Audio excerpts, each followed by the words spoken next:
At the request of the Office of Civil and Defense Mobilization, the United States Army Chemical Corps has developed a mask especially for civilian use. This mask protects the wearer against biological and chemical attack by purifying the air inhaled. Filter pads in the mask absorb toxic gases and screen out radioactive dust and particles carried in the air, particles which are called microbial organisms. The mask is comfortable, features good visibility and ease of breathing, and permits conversation with others. Using specially designed equipment, many tests were run to prove the mask and its individual components. A microbial aerosol, that is, a cloud of tiny organisms, is generated in the plastic sphere. A pump which simulates the human breathing cycle is attached to a mannequin. Laboratory results showed the mask's performance was excellent in filtering out microbial organisms from the air. However, to learn whether the mask might leak at the edges when being worn, additional tests were required with human beings. Fitting trials were then held with children as the subjects. The mask will be made in 6 different sizes to fit all persons from young children to adult men and women. For very young children, a tent-like infant protector has been developed.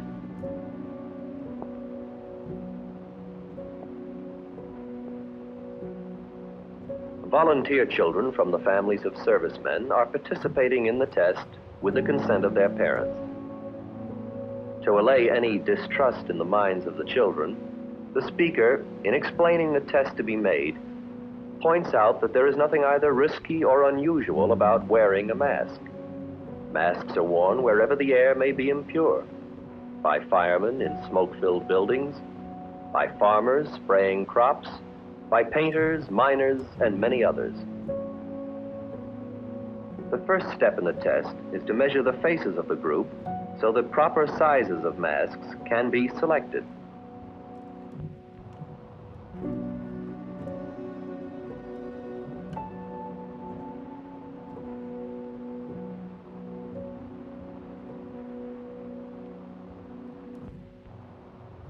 Masks of the indicated sizes are chosen and fitted, and the head straps adjusted. Next, using a bottle of banana oil, a general check for fit is made.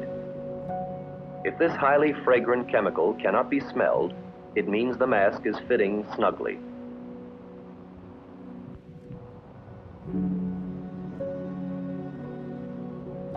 Ordinarily, the banana oil test is adequate.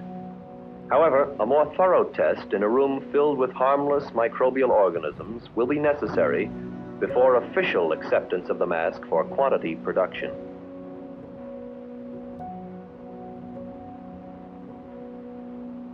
A record is made of the proper size mask for each participant. Before the masks are put on, a sampler containing a filter material is sealed over the mouth and nose to pick up any of the harmless microbial organisms which might leak through the mask. The filter material will be analyzed after the test. If only a few organisms are found, a proper fit is assured.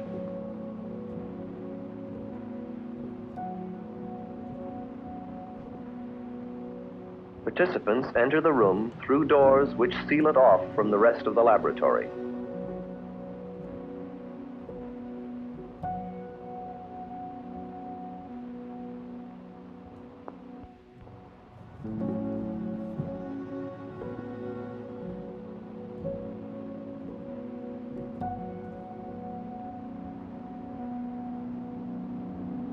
The fine aerosol spray is released into the test chamber.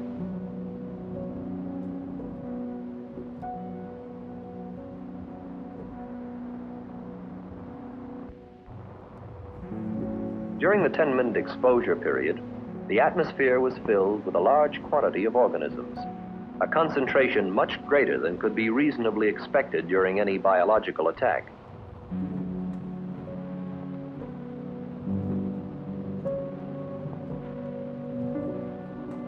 This high concentration was used to make it easier to detect any possible mask leakage. Following exposure in the chamber, the group exits and the masks are removed.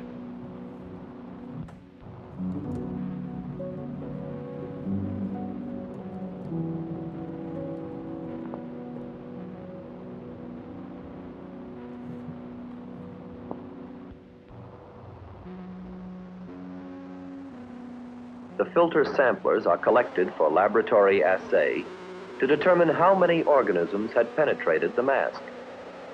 Results indicated that a satisfactory fit had been obtained for each of the volunteers and that the 6 mask sizes would meet all civilian needs for defense. As all sizes effectively screened out the test organisms, the masks prove they are a thorough protection for men, women, and children. The masks will cost no more than several dollars.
The Arctic igloo, proverbial home of the Eskimo.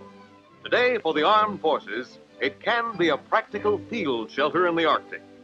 North of the tree line, on the polar ice cap, or in the mountains.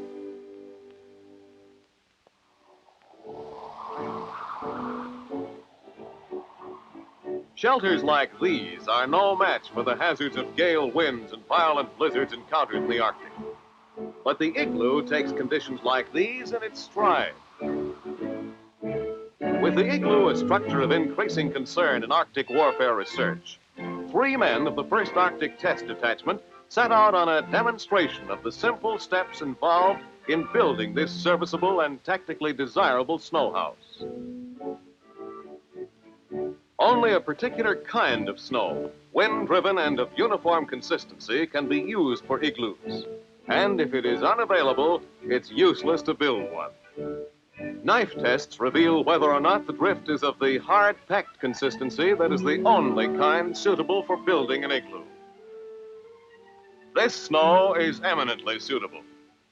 So a rectangle is traced and the snow chopped up to make digging possible.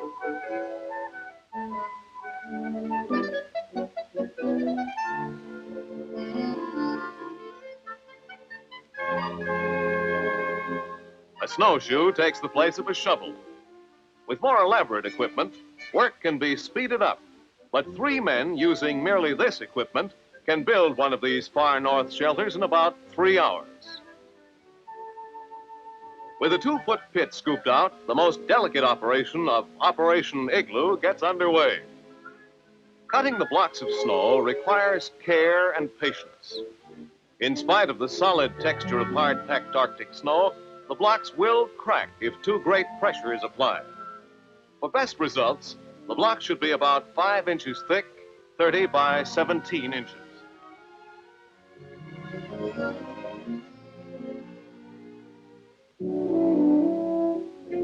An ordinary carpenter's wood saw is ideal for cutting, but even the more tiring knife method works well enough.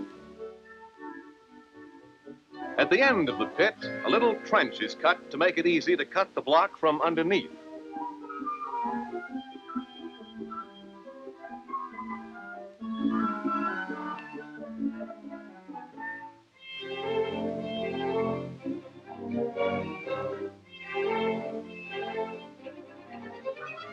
Then the block is freed at the top.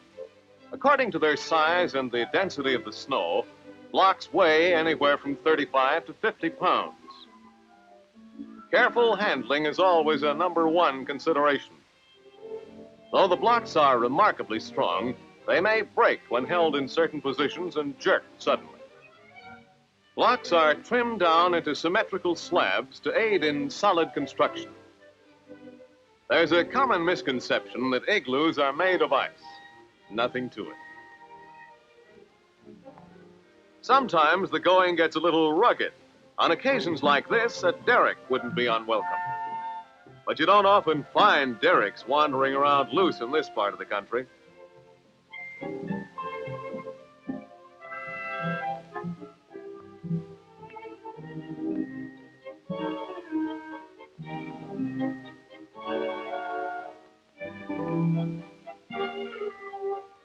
While one of the men continues to trim the slabs cut by the man in the pit, our 3rd man finds another spot to cut out still more blocks and thus speed up the construction job.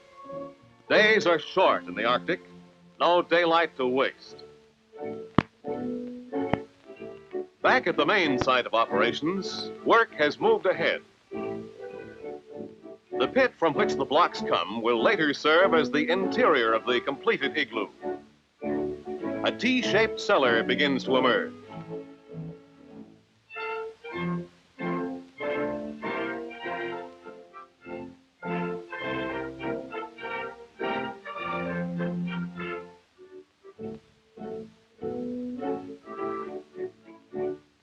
Now, with a circle traced in the snow as a guide to the igloo shape, the first 2 blocks are worked into position.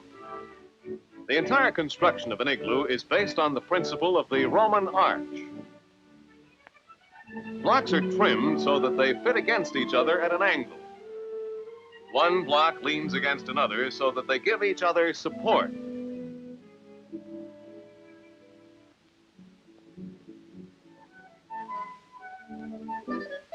Chinks are filled in with soft snow. But this must be done gently because the wall won't be firm and solid until the whole dome is complete.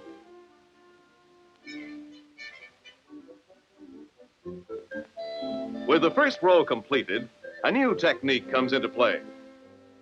Several feet from where the igloo's door is to be, several blocks are sliced down diagonally, creating a triangular-shaped niche.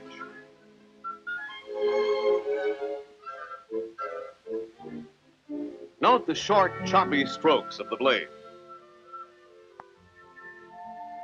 The blocks to be fitted in for the second tier thus rise in a spiral. As in the case of each succeeding tier, the blocks lean in more sharply than in the case of the one below. If you ever go in for building an igloo, never place the blocks seam on seam. Lay them the way a bricklayer does.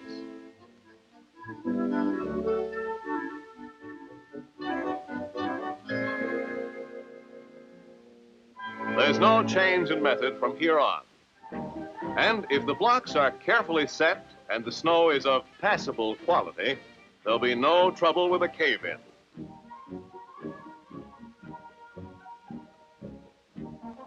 Now the igloo is 3/4 completed, and this is the time for cutting the door, which resembles, like the doors of most igloos, the entrance to an oversized doghouse. Entering an igloo in a walking position is not recommended. Inside, one of the men adjusts the blocks that will complete the dome. The cottage is nearly ready now for putting out the welcome mat. Now the last block goes on. The belief that water is poured over igloos has no basis in fact.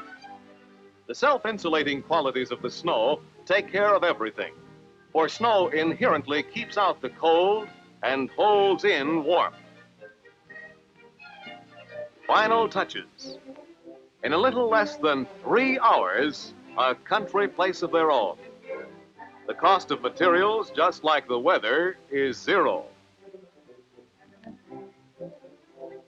It's not only a first-rate and comfortable shelter, but a shelter that will still be here the next morning.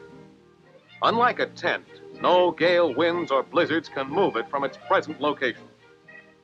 Blending with the landscape, it's self-camouflaging, and it can be left behind for others without abandoning government equipment. One of the men leaves a block outside, which, if necessary, serves as a door.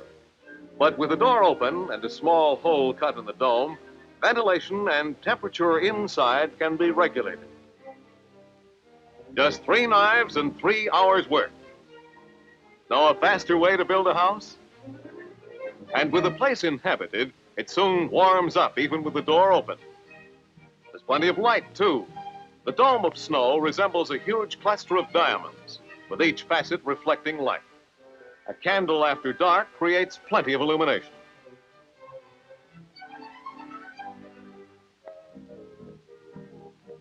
Already, it's begun to warm up. Our igloo builders are ready for rest, and it's ready for them. They're set for a warm and comfortable sleep, come blizzards, winds, or a sub-zero thermometer. Next morning, everyone's blood is still circulating, and the igloo has fused overnight into a surprisingly solid unit capable of supporting a great deal of weight. For the benefit of skeptics, the men give proof positive of just how much an igloo can take.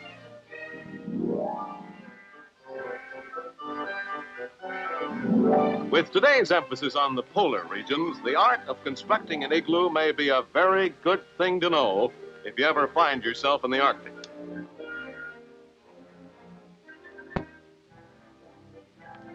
Safe, sturdy, and strong, the Arctic igloo very definitely holds its own.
This is power, 500,000 pounds of it, gushing from rocket nozzles that rise, slowly at first, from a launch complex at the Cape. It is the power of America. Knowledge, skill, energy, and imagination from every corner of this nation pooled for this thrust into space.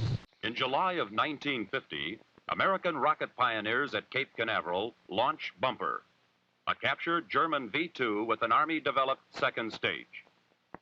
More than 1,400 missile and space vehicles have since roared skyward from the Cape. Some have probed deep into the secrets of the solar system, past the moon, past Venus, around the sun. On this proving ground today, foundations of national goals in space stand in concrete and steel. The challenge in space is infinite, but our nation's goals are immediate and critical. America's leadership on Earth demands leadership in space. The job is not easy. Witness this launch of a Titan II. In the test arena, engineers subject all systems to the most exacting laboratory conditions. The missile is destroyed.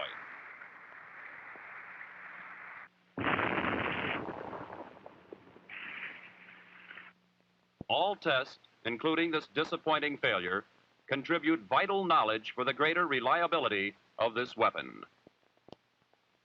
Now, the Martin-built Air Force Titan II is the big stick of American leadership. Its 6,000-pound warhead can be hurled 1/3 of the way around the globe with pinpoint accuracy. This flight was a milestone. Long-range cameras record staging.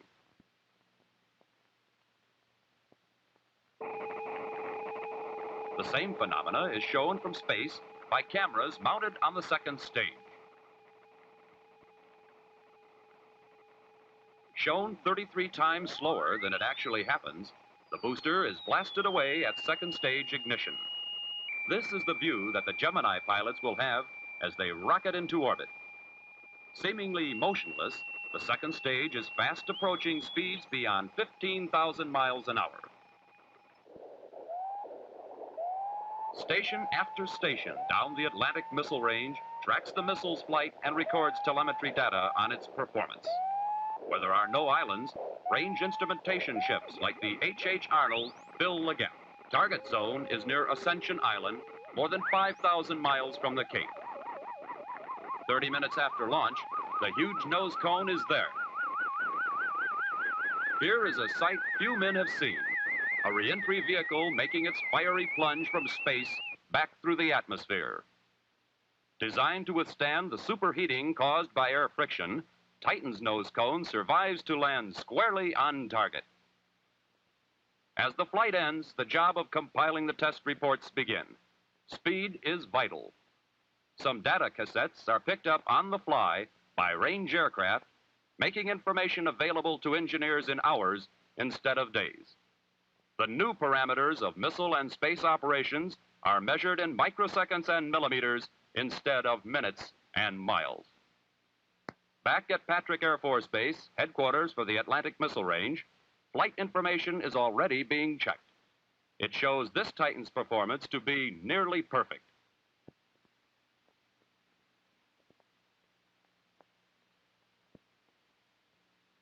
This is good news to more than weapon system people, for Titan is earmarked to boost the two-man Gemini spacecraft into orbit. To Lieutenant Colonel John G. Albert on Gemini Pad 19, this flight had special significance. Colonel Albert is chief of the Gemini Launch Division, 6555th Aerospace Test Wing. Now, certain booster modifications to man-rate the Titan have proven flight-worthy. Colonel Albert checks the Titan, which will boost the first unmanned Gemini capsule into space early in 1964. From the blockhouse, he will direct all launches in the National Aeronautics and Space Administration Gemini program. Still, another version of the Titan II will be the core of the giant Titan III space booster. With big, solid fuel rockets strapped on either side of the liquid fuel core, Titan III will generate more than 1 million pounds of thrust at liftoff. Titan III will put enormous payloads into orbit. Launch facilities for this fast-reacting giant booster are under construction.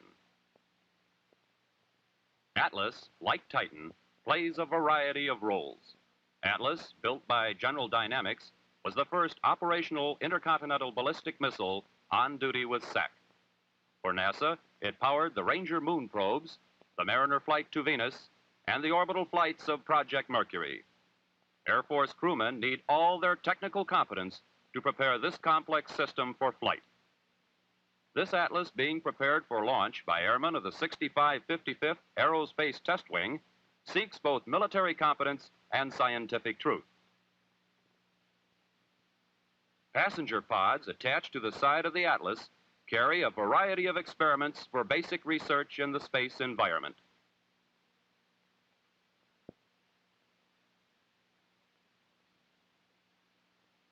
On the tip of this 90-foot tower of steel is a completely new type of nose cone designed to increase the effectiveness of this system.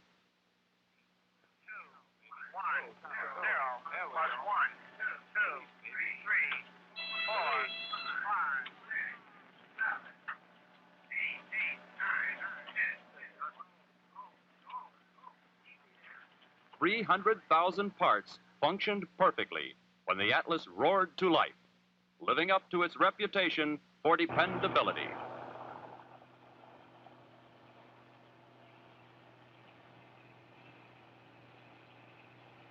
Atlas and Titan are formidable weapons, but an indestructible intercontinental missile with a quick reaction time was needed. Minuteman, the solid fuel, instant ICBM that is fired from concrete underground silos, was the answer. By mid-year, Boeing was delivering Minutemen to SAC squadrons at the rate of 1 a day, and at the Cape, missile men were already at work on an advanced version of America's Sunday Punch.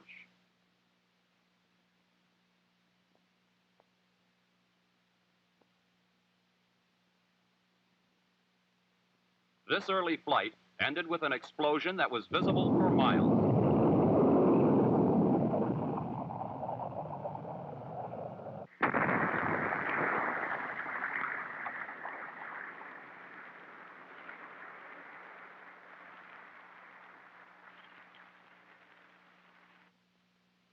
Yet, even from such a brief flight, great quantities of information are gathered from telemetry sources. Resulting changes and improvements will soon have the advanced Minuteman as reliable as the earlier models now operational with the Strategic Air Command.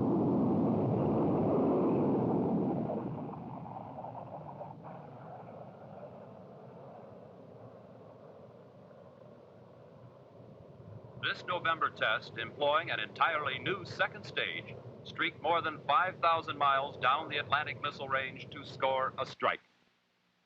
The Navy's new extended-range Polaris also experienced some difficulties in achieving its full 2,500-mile range.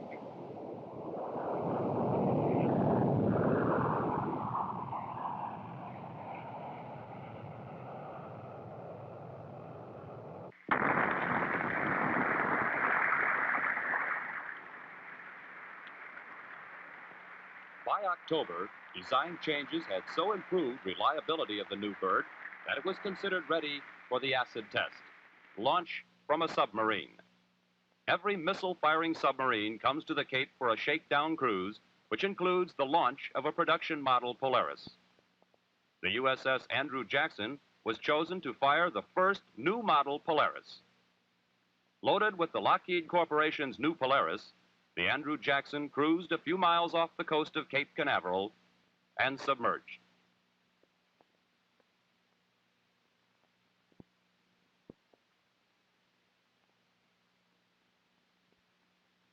Then, in a froth of bubbles, the bullet-shaped missile surfaced, ignited, and sped away downrange.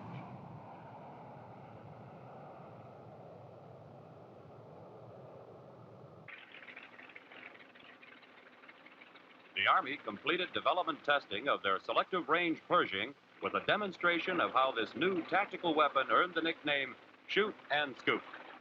Men from the Army's 2nd Missile Battalion of the 44th Artillery conducted this test under simulated operational conditions. The mobile launcher and support equipment, mounted on half-tracks, first made a grueling trek through rough Canaveral scrubland. Upon reaching the firing site, the rugged combat soldiers demonstrated their newly acquired technical skills by assembling the Pershing. Moving through the simplified countdown, the crew erected and checked out this new addition to the Army arsenal. The sharpshooting missileers hit the bullseye, proving to the watching Army Artillery Board that both men and missile were ready. Pershing, built by the Martin Company, will be with units in the field in early 1964. Another final chapter was written on the Atlantic Missile Range with the last research and development test of the Hound Dog. Nestled under the wing of a B-52, the air-to-ground Hound Dog drops from the mothership and streaks to its target 500 miles downrange.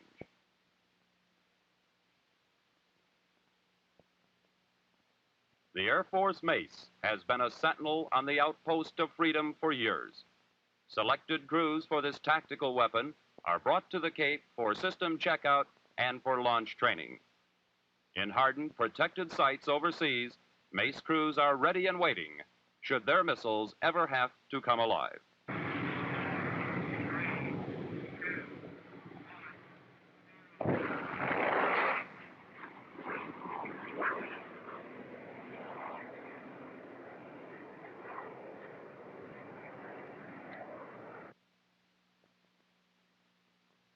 This is ASSET, the first winged spacecraft and virtually a flying laboratory. ASSET, short for Aerothermodynamic Elastic Structural Systems Environmental Test, was designed to attack a full spectrum of basic research problems relating to reentry from space. Its findings will be applied to current programs and will increase options for designers working on future space hardware. In its 22-minute non-orbiting flight, it transmitted volumes of information over 137 telemetry channels. An Air Force Thor, retired from overseas service with NATO, sent ASSET on its successful flight. Thor, built by Douglas Aircraft Company, has launched more payloads into space than all other boosters combined. NASA uses the Thor Delta for a wide range of space projects. In May, a Delta orbited Telstar 2. Seventh in the series of Tyros weather satellites, was orbited in June. In July, SYNCOM, a new communication satellite, was placed in a difficult synchronous orbit 23,000 miles up. This perfect operation has led to plans for placing another SYNCOM, boosted by a Super Thor Delta, into orbit at the intersection of the equator and international dateline. Hovering over this spot, the Hughes-built SYNCOM will link Asia with North America for worldwide television transmission. Radio communicators for years have been plagued by the peculiarities of the ionosphere, a globe-circling band of electrically charged particles. Scientists from the Cambridge laboratories designed a 50-pound device to take the measure of this ion band. The Air Force Blue Scout was selected to send this payload 8,000 miles into space. The Blue Scout crew assembled this off-the-shelf booster and fitted its delicate payload in place. The Blue Scout is aimed at its target in space, much like a rifle, and spin motors maintain flight stability.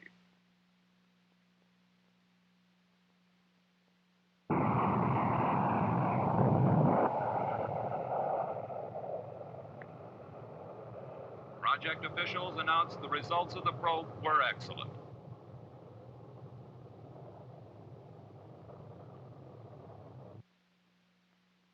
But not all of the rockets reaching into the secrets of space from the Cape are giants like Titan, Atlas, and Thor. Each year, nearly 300 smaller rockets are used in scientific studies of near space. The Robin is a weather rocket used for investigation in the upper atmosphere. Air samples, high-altitude winds, and temperatures gathered by the Robin complement information from traditional meteorological research and, like the findings of the Tyros satellite, is available to all the world.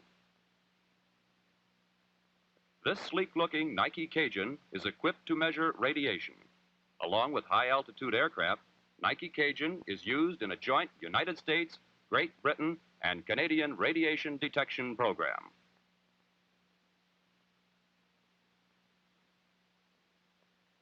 The Nike Smoke is used in studies of wind shear. Photographs of its smoke trail reveal the strength and drift of wind currents at various layers of the atmosphere.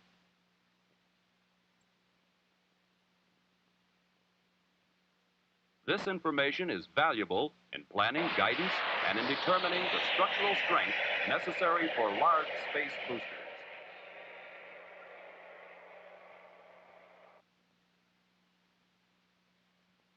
Yet no mechanism, however wonderfully wrought by the hands of men, can substitute for man himself. A machine can be built to stand more heat, more cold, and perhaps take up less space. But engineers cannot fashion something as dexterous as the hand, as perceptive as the eye, nor can they make a brain with curiosity, imagination, and courage. Air Force Major L. Gordon Cooper confirmed all of this in the last and longest of the Mercury flights.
The suiting up, the pre-dawn ride to Pad 14, the well-wishing, the squeeze into the capsule, and the long countdown wait has become a familiar ritual.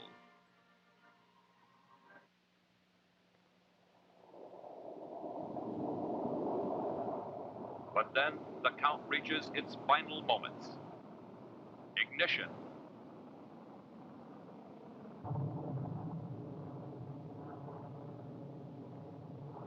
Liftoff. And a man is riding a flaming pillar of power. The only calm man present is Major Cooper, who remarks, "What an afterburner." But Major Cooper can scarcely be counted among the present any longer. He has left the Cape and the world below, and in 5 minutes will be going more than 17,000 miles per hour. He will be in orbit. More than 700 members of the press gaze at the diminishing speck in the sky. The news is trumpeted worldwide in a matter of seconds. Europe watches Major Cooper's launch live via Telstar. Major General Leighton I. Davis, commander of the Atlantic Missile Range, directs the 18,000 people of the Department of Defense who are committed to the support of Project Mercury. In the 19th orbit of Major Cooper's 22-orbit flight, the failure of an electrical relay eliminated his autopilot and attitude indicators. Without the astronaut, the mission would have ended here in failure. Ground controls could not have retrieved the spacecraft from orbit. Major Cooper fired the retro rockets and, using the window for attitude reference, manually controlled the spacecraft during re-entry. The landing was perfect, emphasizing the fact that the most important system in space is man himself. Major Cooper elected to wait in his spacecraft for retrieval by the nearby USS Kearsarge. The band on board strikes up the Air Force song as Major Cooper emerges wearily from Faith 7 and responds with a grin and a salute. Before his flight, Major Cooper, along with other Air Force astronauts and space pilots, attended a traditional Air Force dining-in at the Officers Club at Patrick Air Force Base, Florida. Secretary of the Air Force Eugene M. Zuckert stated the need for our efforts in space. We believe that space can be free to all for peaceful activity only if somebody keeps it free. We are that somebody.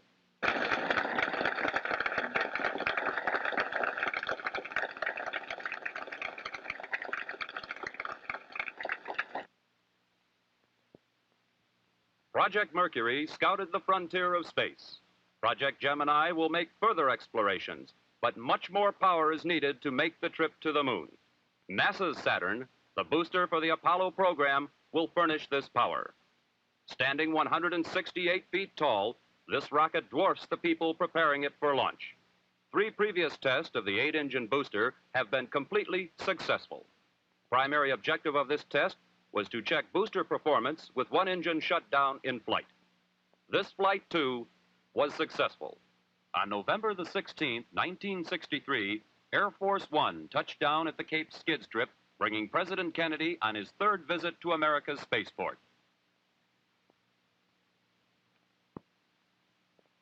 He was welcomed by Major General Leighton I. Davis, commander of the Air Force Missile Test Center, NASA Administrator James Webb, and NASA Launch Operations Center Director Kurt Debus. The president moved out quickly on his whirlwind tour, stopping outside the Saturn blockhouse on Complex 37 for a Project Gemini briefing by Air Force astronauts Cooper and Grissom. After another briefing inside the blockhouse on Project Apollo, the president and his party, which included Florida's Senator Smathers, drove to the base of the giant Saturn. Saturn will carry an American crew to the moon in this decade, a goal established by the young president shortly after he took office in 1961. The president then boarded a nearby helicopter for an aerial tour of the space launch areas and a 30-mile flight to the USS Observation Island.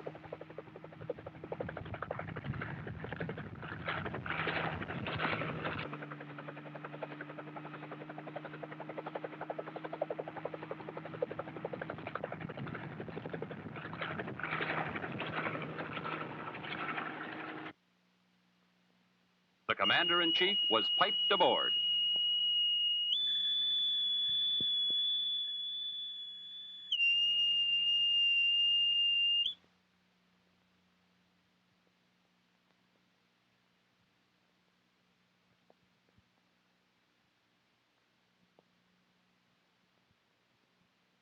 Donning a sailor's jacket, he looked every inch the naval officer he was during World War II.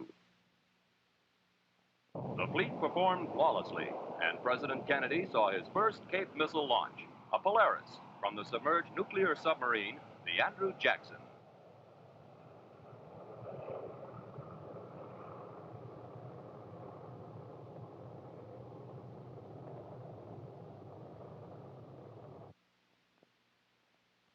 A proud commander congratulated a proud crew.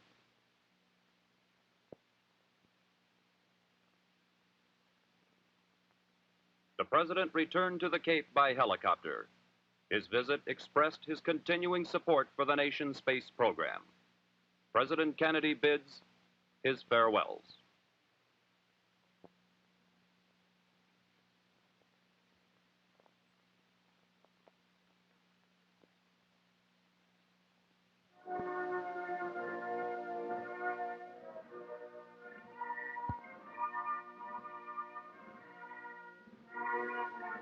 On November 25th, the Cape was closed. Officers and men of the Air Force Missile Test Center assembled for memorial services. Brigadier General Harry J. Sands, Jr., the center vice commander, spoke. He moved among us with warmth and interest and awareness of our efforts. It is well to remember that we are assembled here today not because of the shocking way that he died, but because of and in tribute to the way he lived. We salute the memory of our late president, John F. Kennedy, and salute as well, in token of our steadfast devotion to duty, the new president and commander-in-chief, Lyndon B. Johnson. Demonstrating a determination to move forward toward the goals established under the late president, Cape workers the next night launched an interplanetary monitoring platform. It was the 21st straight success for the Thor Delta. NASA underlined this determination the next day, successfully launching the Atlas Centaur. The entire Centaur upper stage was placed in orbit. On Thanksgiving Day, President Lyndon Johnson announced the Cape would trade one world-famous name for another. Cape Canaveral will hereinafter be known as Cape Kennedy.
Flamethrowers are designed to project a stream of fuel which is ignited upon leaving the nozzle of the gun. Liquid fuel sprays out, producing a wide, bushy flame with black smoke. On its flight to the target, a great deal of the liquid fuel is burned up.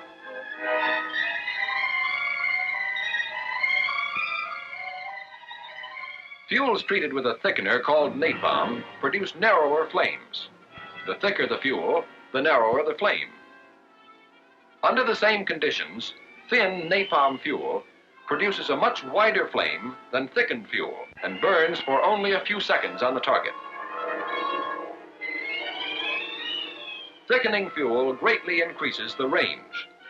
It is jelly-like in substance, clings to and burns in or on the target, sometimes for as long as 6 minutes. If locations of small openings in the target are known, thickened fuel can be spotted by accurate aiming so that it will enter the openings. While it does not billow around openings like liquid fuel, thickened fuel strikes the target with force enough to ricochet inside and cling to personnel and objects it strikes while burning. Thickened fuels consist of a fuel thickener, known as napalm, mixed with gasoline or a light fuel oil gas mixture.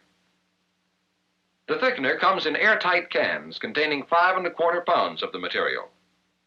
One of the most widely used mixtures is 1 can of thickener added to 20 US gallons of gasoline, or a fuel oil gas mix, and stirred vigorously.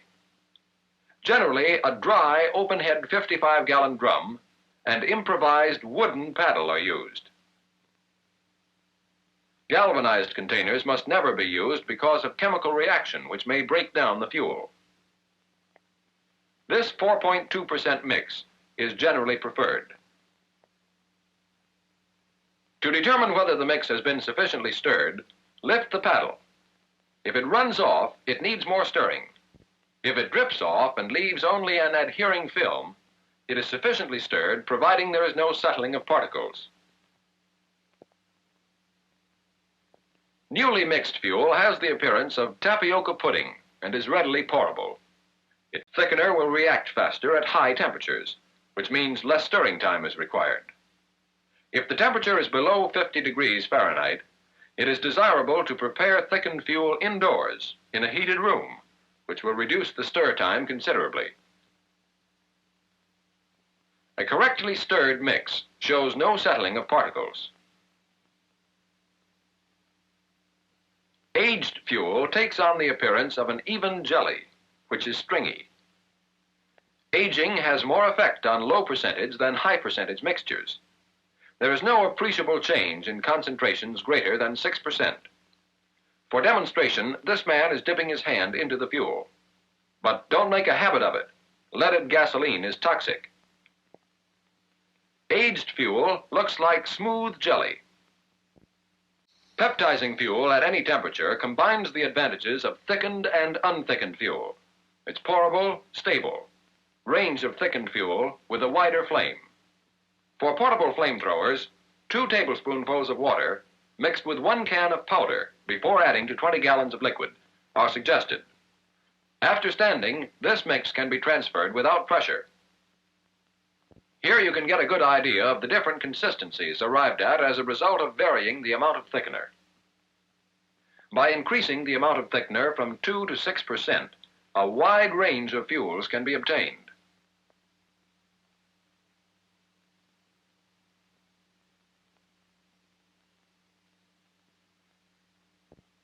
This is a 2% mix.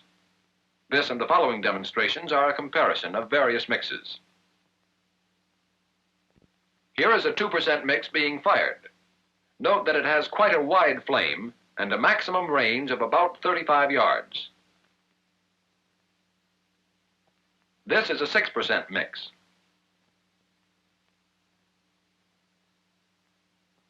Note that this mixture produces a very narrow, rod-like flame with a maximum range of about 50 yards. This is a 4% unpeptized mix.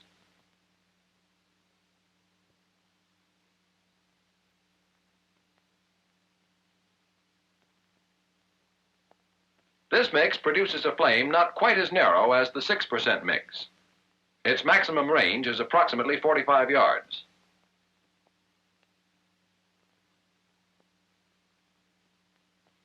Aging has an effect on thickened fuels.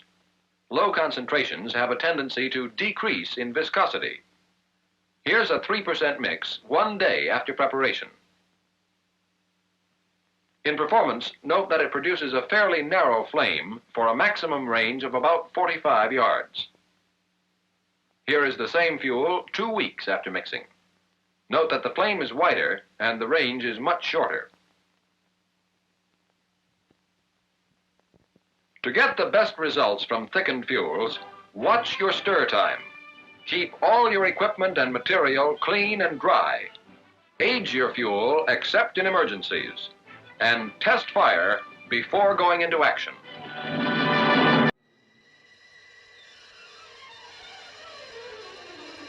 What's it like in Germany? Must be terrible. Well, they asked for it, they got it. Yes, but you can't let them starve. I don't know about that. I got a son out there. As far as I can see, it'd be a good thing if some of them did die. Well, a lot of Germany is dead. Our last bombing was directed against their communications, against convoys, trains, road and rail bridges, against goods yards, stations, viaducts.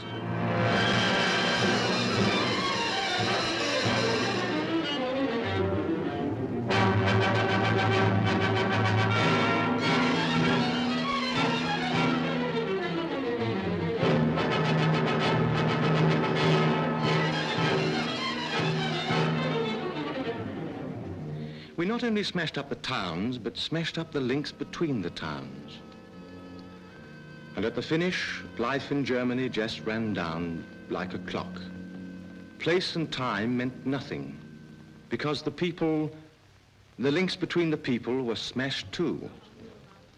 They were just left wandering, searching, looking for food, looking for their homes, looking for each other. Ich suche meine Frau. Ich suche meinen Mann. Ich suche Frieda Windler, geborene Jonnoscheid, Königsberg. Ich suche meine Frau, Elfriede Schulz, und Tochter Christa. Achtung! Stalingrad-Kämpfer. Wer kennt den Sanitätsunteroffizier Heinz Kuhlmann?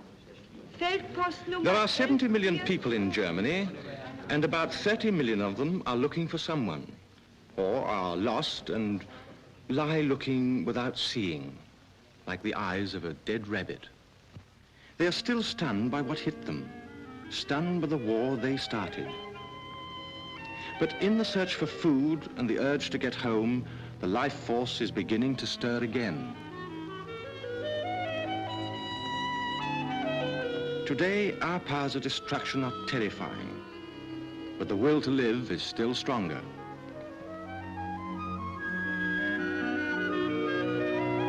That's why we can't wash our hands of the Germans, because we can't afford to let that new life flow in any direction it wants.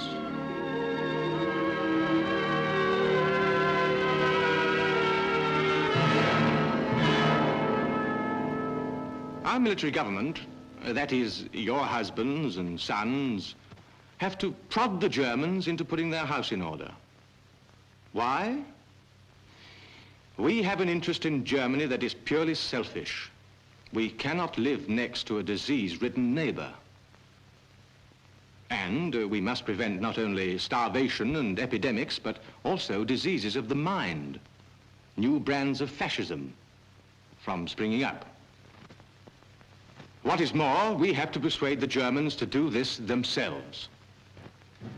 First of all, the material patching up.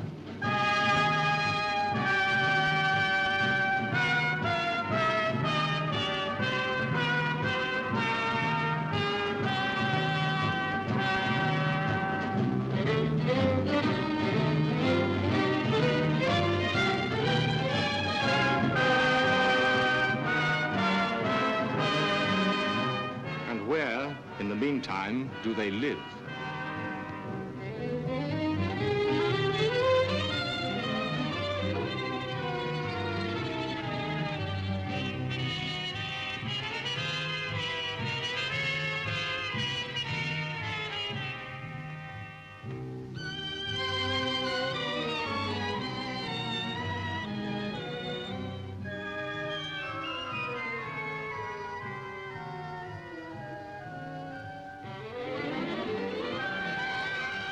Yes, all looks lifeless.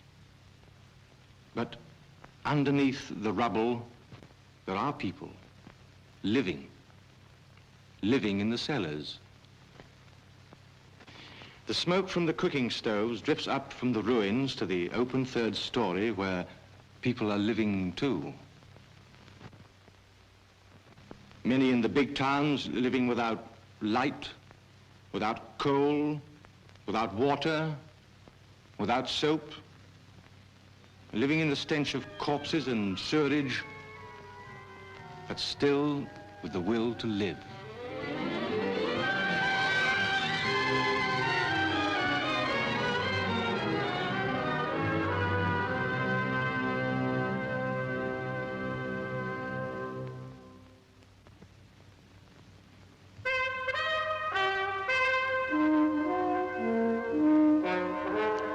But the one thing on which all reconstruction depends is coal.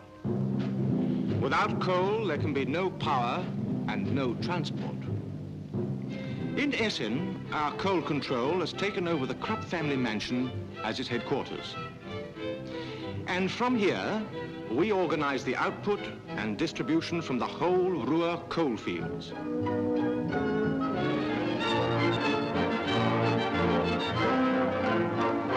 Last summer, what was called Operation Coal Scuttle brought 30,000 miners back from the Wehrmacht. But today, the great problem is moving the coal from the pithead to the liberated countries, to the German power plants and to the Allied military dumps.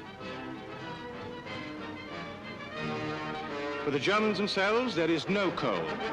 They must go out in the woods and parks to cut wood, to strip the bark off the trees, to collect brushwood and carry it home in handcarts and prams.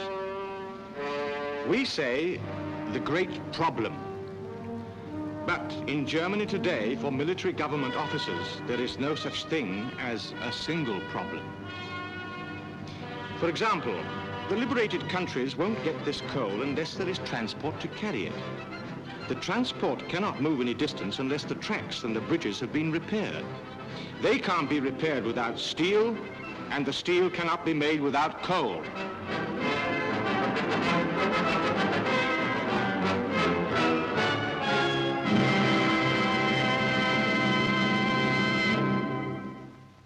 There are some 17 newspapers published in the British zone. They all carry advertisements asking for the whereabouts of relatives. At Hamburg, there is a British-run postal search station indexing inquiries coming in at the rate of 50,000 a day. But when someone contacts their relatives, they must get a permit before they can travel by train. Hordes of cyclists and pedestrians and horse-drawn trucks wait to cross the pontoon and Bailey bridges built by our engineers. Wait to cross after military government traffic. And all this has to be supervised by our sergeants and our MPs. Achtung! Achtung! Attention! Attention!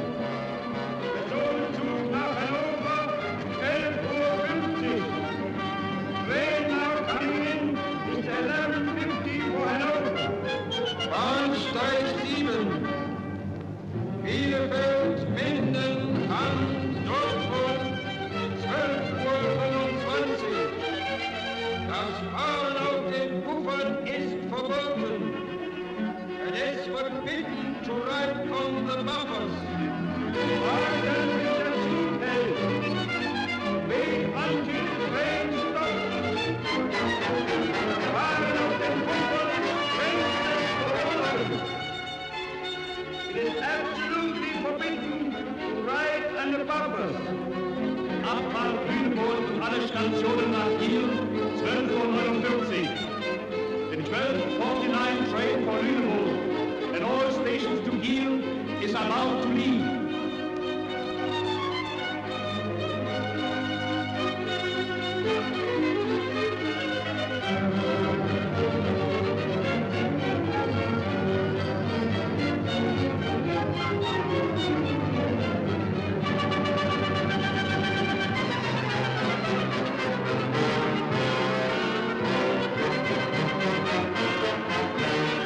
Wonderful!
From his beloved second home at Warm Springs, Georgia, the body of Franklin Delano Roosevelt moves on the first stages of its journey to his final resting place. Scores of sufferers from infantile paralysis sorrowfully bid farewell to their great friend and benefactor.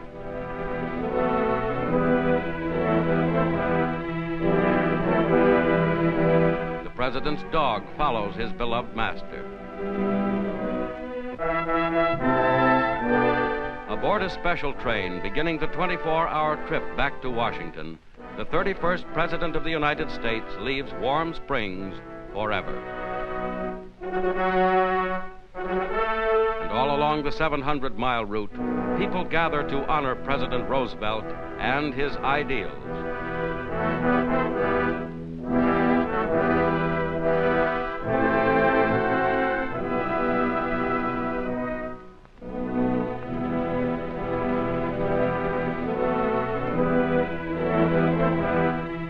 Slowly, the train backs into Union Station in the United States Capitol, awaited by a military guard of honor and members of the late great Chief Executive's family. With Justice Burns and Secretary Wallace, President Harry S. Truman heads the assemblage of the nation's leaders. On a 6-horse field artillery caisson, escorted by representatives of every branch of the nation's armed forces, the casket passes grief-stricken throngs of people en route from the station to the White House.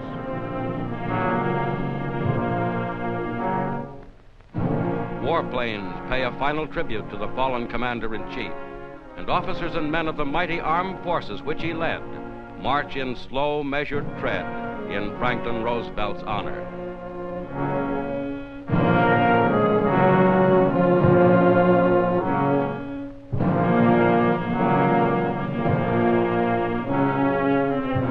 Across from the White House in Lafayette Park, the men, women, and children whom Franklin Roosevelt served so well watch in tearful silence.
Just before the brief private White House rites, President Roosevelt's casket rests in the historic East Room.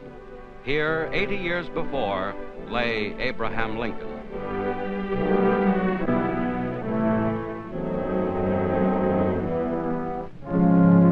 Now, home again, to the garden of his family home in Hyde Park, New York, comes President Roosevelt. Here in the old and lovely Hudson River estate, which several years ago he bequeathed to the people of the United States, the mortal remains of a man whose career has known no parallel in our time, will rest forever.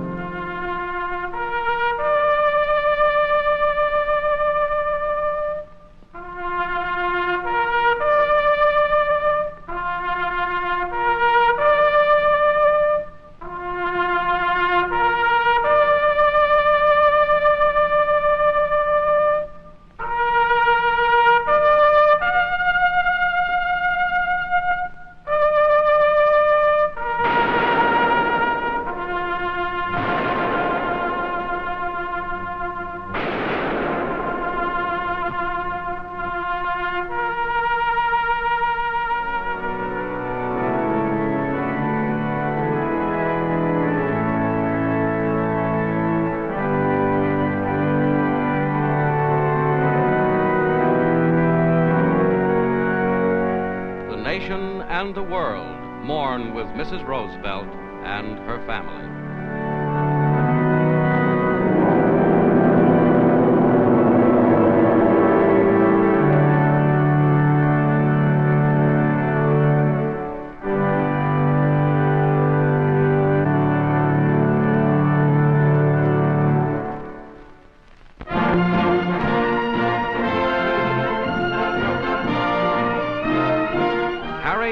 Truman, President of the United States. Distinguished Senator from the state of Missouri for 10 years and Vice President since the last national election, Mr. Truman brings to his new high office an understanding of the gigantic American war effort, second only to that of the late President Roosevelt. Climaxing a long record of senatorial leadership, as chief of the famous Truman Committee on War Production, his work was a vital factor in the vast Allied war effort. At last summer's Democratic National Convention, Harry Truman was chosen as candidate for vice president with President Roosevelt. His brilliant record, hailed at the convention, included leadership in legislation for the reciprocal tariff, for the Selective Service Act, for Lend-Lease, and the repeal of the Neutrality Act. In 1935, he had voted for the World Court, and he had consistently given support to the progressive social program of the Roosevelt administration.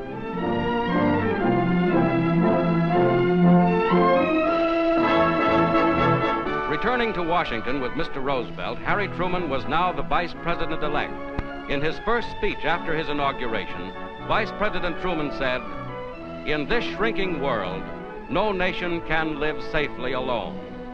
Peace-loving nations must band together for the preservation of human progress." As President Roosevelt's second in command, these words expressed the American program. Franklin Roosevelt, born to wealth, and Harry Truman, one-time farm boy, were firmly united on that and every other major world aim. As the nation is plunged into mourning by President Roosevelt's death, Harry S. Truman becomes president, the seventh American vice president to assume the office under similar circumstances. President Truman takes over his duties.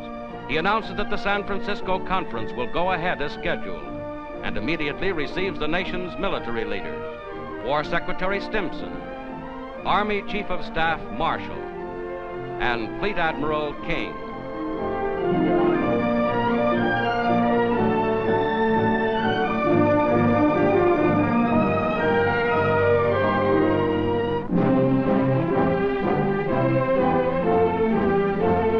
James F. Burns, high Roosevelt aide who took part in the Crimea Conference, Secretary of State Stettinius, British Foreign Secretary Eden, and Ambassador Halifax also visit the President. Arriving to address a joint session of the Congress, President Truman receives thunderous applause. He pledges to carry forward the work of Franklin Roosevelt. With great humility, I call upon all Americans to help me keep our nation united in defense of those ideals which have been so eloquently proclaimed by Franklin Roosevelt.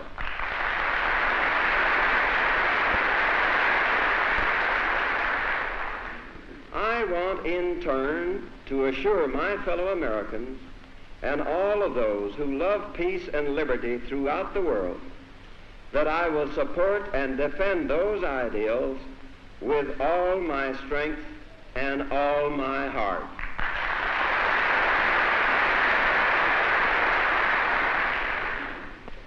So that there can be no possible misunderstanding, both Germany and Japan can be certain, beyond any shadow of a doubt, that America will continue the fight for freedom until no vestige of resistance remains.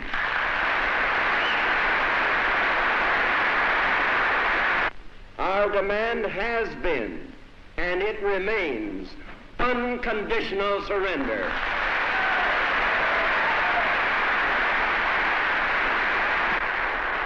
We will face the problems of peace with the same courage that we have faced and mastered the problems of war. In the memory of those who have made the supreme sacrifice, in the memory of our fallen president, we shall not fail.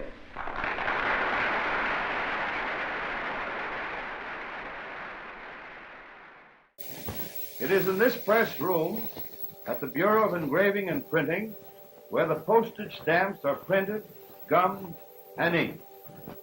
Here we see the two 400 subject rotary presses turning out the 1 and 3 cent stamps of the regular series. Each of these two printing presses has a maximum production capacity of 3 million stamps a day, printed and gummed. Close-up of one of the presses, showing the stamps rolling off in blocks of 400. Next comes the inking of the stamps, which follows immediately after the printing and gumming process.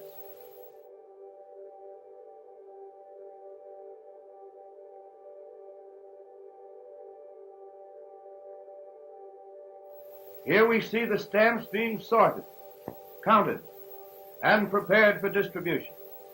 It is here that the imperfect issues are removed from stock before the completion of the preliminary packing work.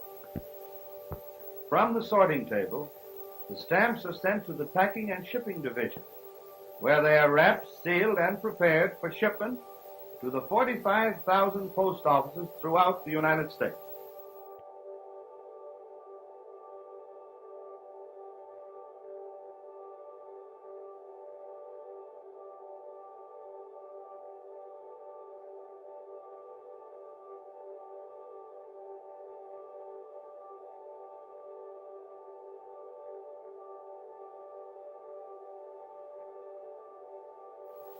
Sale of the postage stamp through the post office stamp window. Stamp sales of this kind during the last fiscal year totaled more than $400 million. Here we see the stamp being affixed to the envelope and its deposit in the mail slot. Next come the canceling machines, to the rear of which may be seen the pickup table, from which the mail is sent along on a belt arrangement to the stacker, and from the stacker into the canceling machine where it is postmarked. A close-up of a canceling machine in operation. This particular canceling machine has a capacity of 600 letters per minute. The shipment of the bundle mail pouches from the post office to the railroad or airmail terminal, as the case may be. The truck shown here is one of the 8,200 government-owned trucks now being operated by the Post Office Department's Motor Vehicle Service. Here we see the interior of a railway mail post office, showing a full crew at work. Here the mail is sorted by states and cities for dispatch en route. Close-up of the letter distribution in the letter case compartment at the rear of the railway mail car. Departure from the terminal of a long train and its several mail cars. When under full power, these mail trains travel at between 60 and 70 miles per hour. With the advent of the streamlined train, this speed will be increased to from 80 to 100 miles per hour.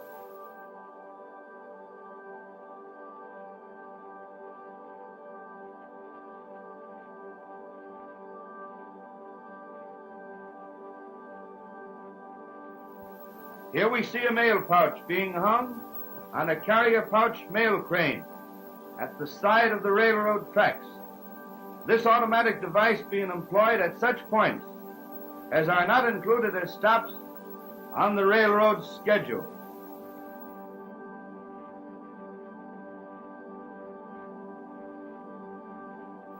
A mail train speeding at 60 miles per hour, about to pick up the mail pouch from the catcher pouch crane. The pouch is snapped into the mail car. The railway mail clerk aboard the train tosses off another pouch for delivery through the local post office. The air mail service. Here we see one of the latest type mail transport planes coming into the airport with a heavy cargo of mail aboard.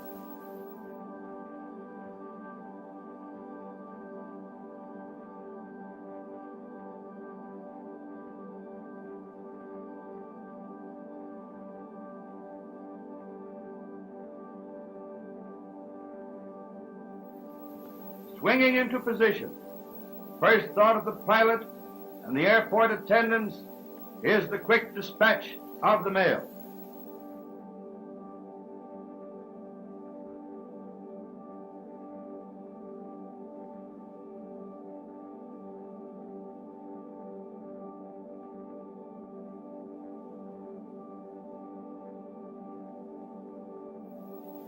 Mail is passed from the mail compartment of the plane to the ground, where it is rushed to the airport post office for immediate dispatch.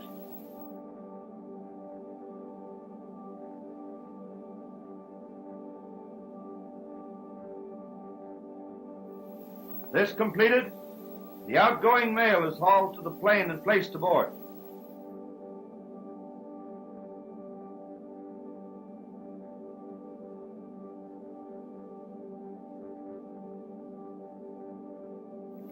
Takeoff of the big mail plane, which is but one of hundreds that serve the nation's 29,000-mile airmail system, the greatest in the history of the Postal Service.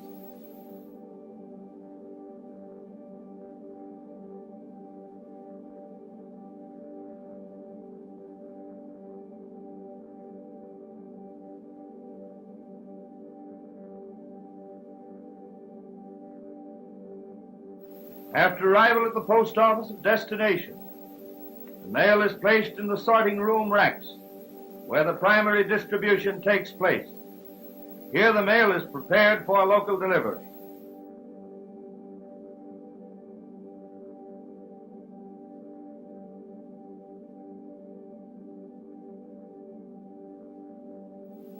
Now we have the culmination of the postage stamp service to the patron of the Postal Service, the actual delivery of the mail to the householder. Here we see one of the 48,000 letter carriers that serve the householders of the nation delivering mail to one of his regular patrons.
When man discovered the secret of atomic energy, he crossed the threshold of a new era. But so uncertain is he of the future use of this power that in most countries where nuclear research is carried on, it is state-controlled, protected, and guarded by security police.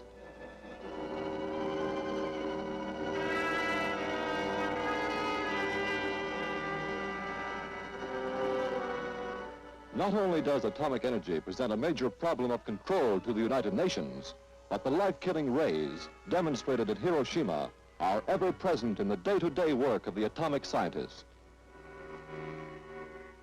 Despite this, many forecast a world of plenty if man can tap the colossal store of energy that resides in even the tiniest fragments of matter.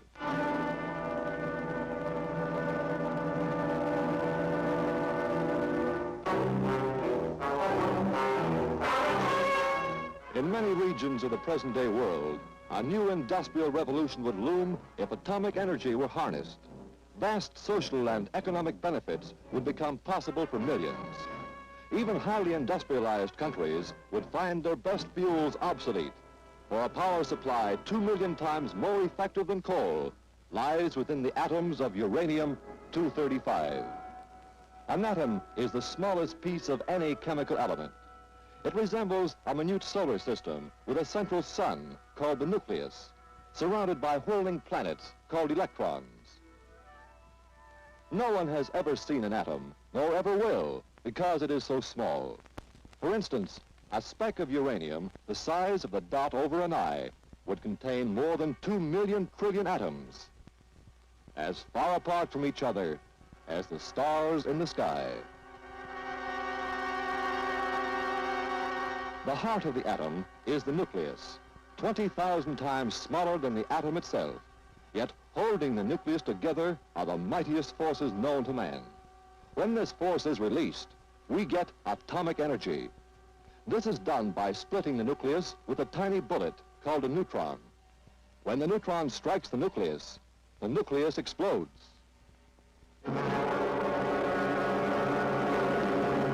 Giving off dangerous radiations and heat. In a mass of pure uranium-235, one explosion causes another, a chain reaction which may release the heat from countless exploding atoms.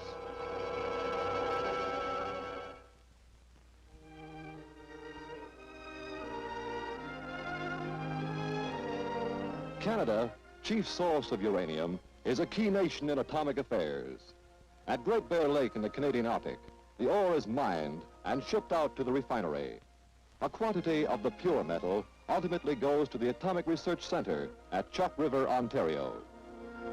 In the pile building, the atomic explosion is slowed down for a gradual release of energy. Basic research is the main purpose of this plant. Here, British and Canadian scientists work hand in hand. Heading the project is Dr. Keyes of Montreal, Dr. Lewis in charge of research, and Engineering Chief K.F. Tupper are two of his right-hand men. In the labs, a protective wall of 4-inch lead blocks stands between the apparatus and the men who work with the deadly radioactive matter.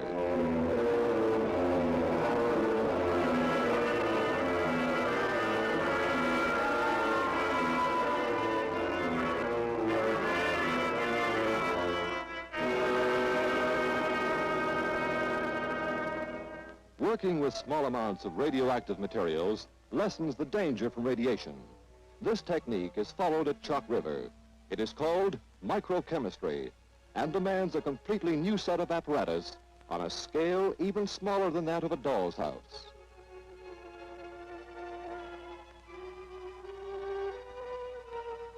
All chemical and physical experiments demand weighing and measuring, a delicate operation when you're dealing with a few millionths of a gram at a time.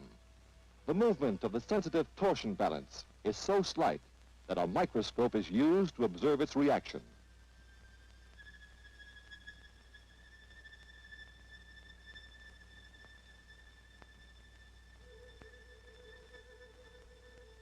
The balance arm itself is pure quartz, spun into a thread of spiderweb thickness.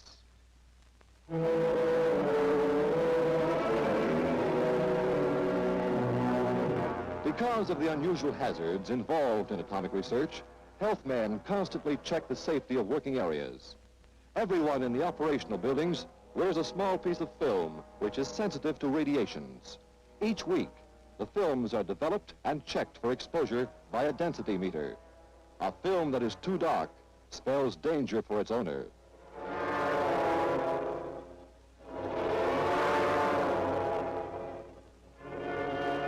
Even fingerprint patterns may be changed by an overdose of radiation. Periodic wax impressions must be taken.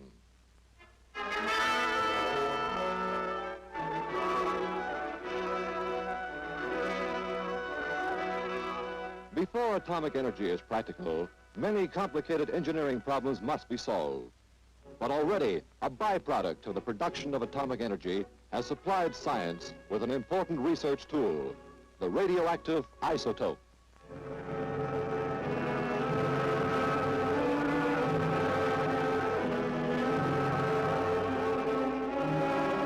Any ordinary chemical element put into the atomic pile is transformed by the intense radiations. It becomes a radioactive isotope, which in turn gives off radiations of its own. Scientists have found many uses for isotopes because the radiations or signals they give off enable the scientists to trace their movements through any machine, chemical process, or living organism. The radioisotopes come from the pile to the chemistry building in heavily shielded containers. The amount of material in these flasks is not more than a few grams.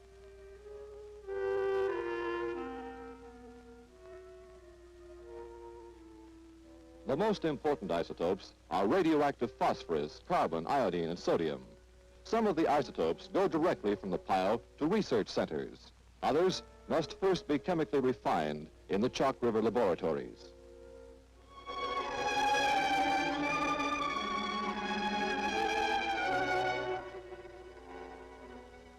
Many isotopes remain active for thousands of years. Others last only a few days and must be rushed by air to wherever they are wanted.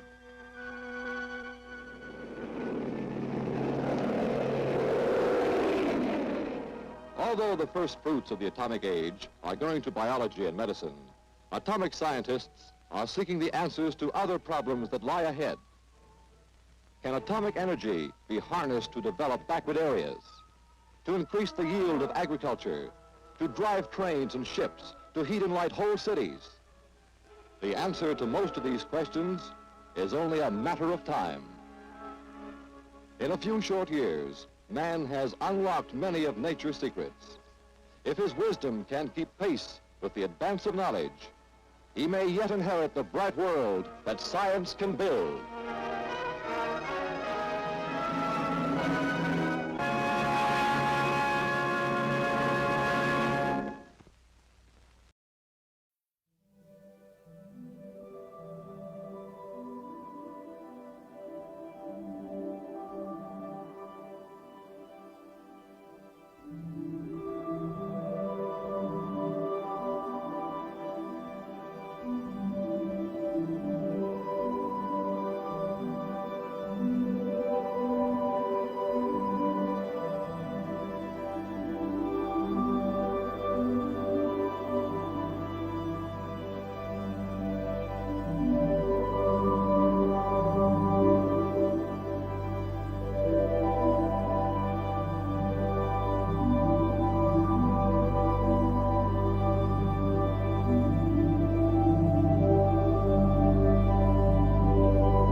Discouragement, fear, failure.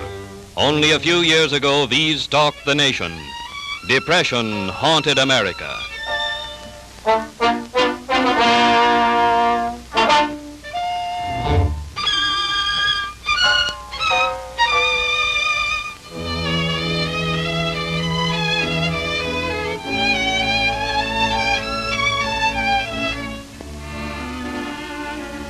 We groped, we struggled, we found the way to better times.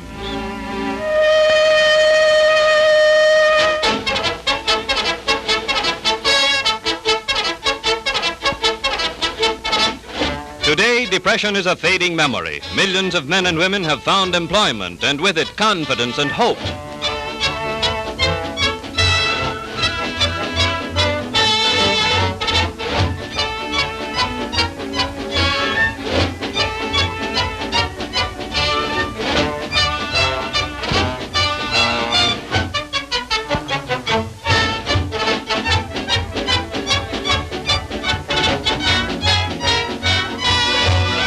The Great Works program has removed a vast army from relief roles. It revived lagging industry, restored morale, and renewed courage. In a program which covers the entire nation, New York takes an important place. One of the permanent improvements being made under the Works program is the construction of the huge Loudonville Reservoir at Albany. Part of an extensive waterworks system for the state capital, this great storage basin will hold 93 million gallons of water, enough to supply the city during any emergency. The Loudonville project will more than double Albany's water supply, holding in reserve an adequate supply of water to cover any emergency which might arise. Hundreds of skilled and unskilled workers have been removed from relief roles to take part in the construction of this reservoir, which is one of many important projects underway within the borders of the Empire State.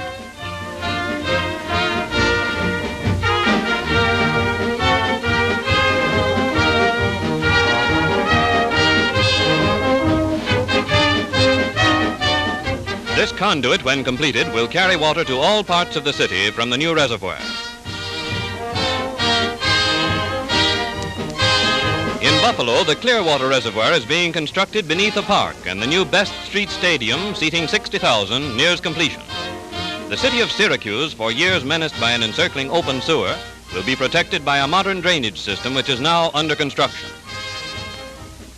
The Rochester Armory and scores of other schools and public buildings, such as the Rush Town Hall, are being constructed or improved under the Works program. In nearly every community of the state, employment is provided for women in sewing rooms, where clothes are made from surplus commodities for distribution to needy families. 65 nursery schools for the children of needy parents have been established under the direct supervision of the State Department of Education. Here, future citizens are provided with hot meals, safe play facilities, and excellent preschool training under competent instructors removed from relief roles. These nursery schools are part of a broad educational program in which WPA has aided both children and adults.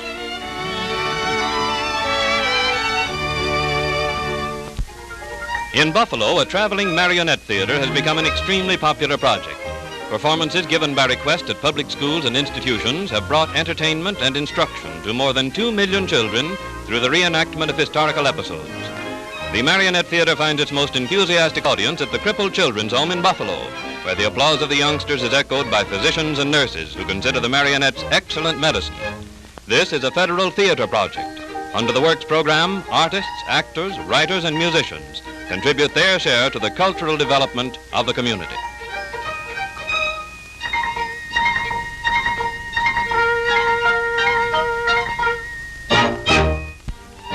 The architectural merit of the impressive buildings of the United States Military Academy at West Point has been enhanced by a federal art project which has received high praise. In the spacious dining hall, one entire wall has been decorated with a mural painting depicting great military figures of history and the battles in which they won fame.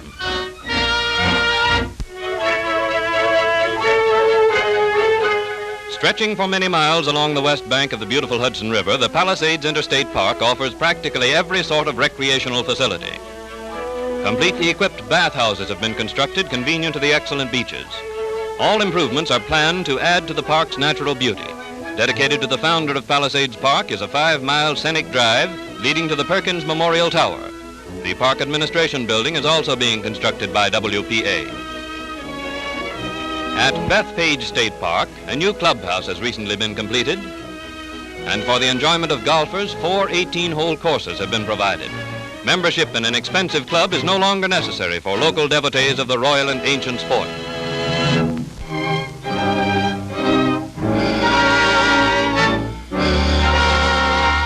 An important part of the Bureau of Criminal Investigation of the New York State Police is this laboratory in which science is brought to bear on the apprehension of criminals.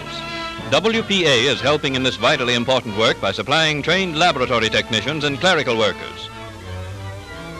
The reports of the cases which the laboratory has helped to solve make a thrilling omnibus of true detective stories. Stories like that of the Waterford safecracker. This case started early one Sunday morning.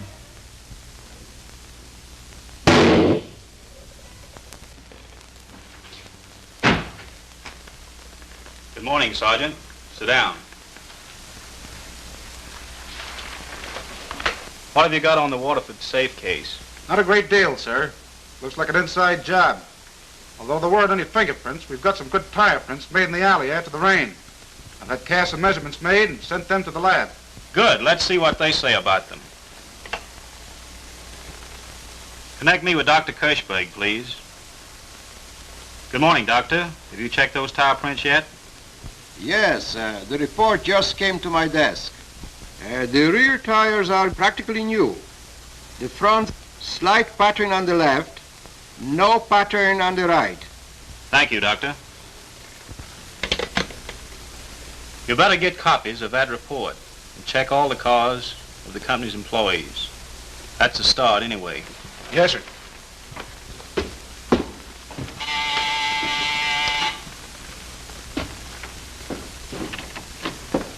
Oh, Are you Miss Mary Halstead? yes, I am. You're employed as a stenographer in the Lyceum? Yes. I'm investigating the burglary that was committed there Sunday. Mm-hmm. Do you own a car? Yes, that's it over there. Is that the only car in the family? Yes. Well, that's all I want to know. Sorry I bothered you. Do you own a car? I don't see where it's any business of yours. Take a look in the garage, Joe. Yes, Sergeant.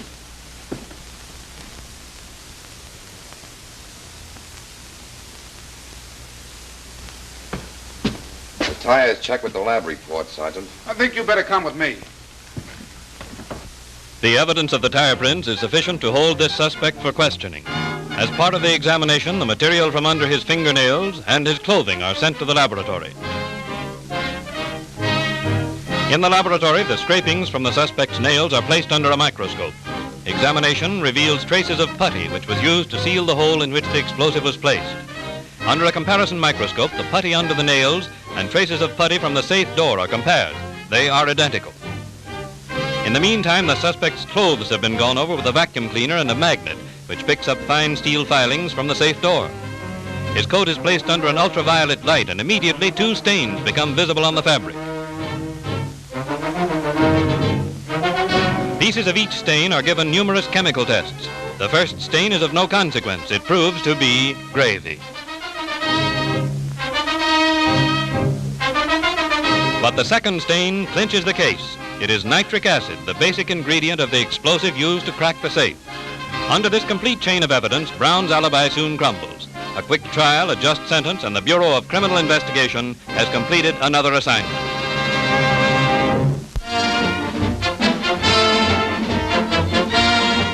Where the Niagara River meets Lake Ontario lies historic Fort Niagara, scene of gallant action under 4 flags.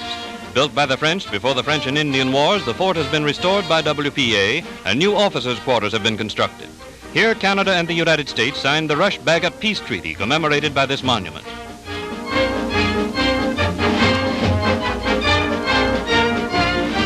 Agricultural and dairy products from rural areas are the sustenance of the millions who live in New York's great cities.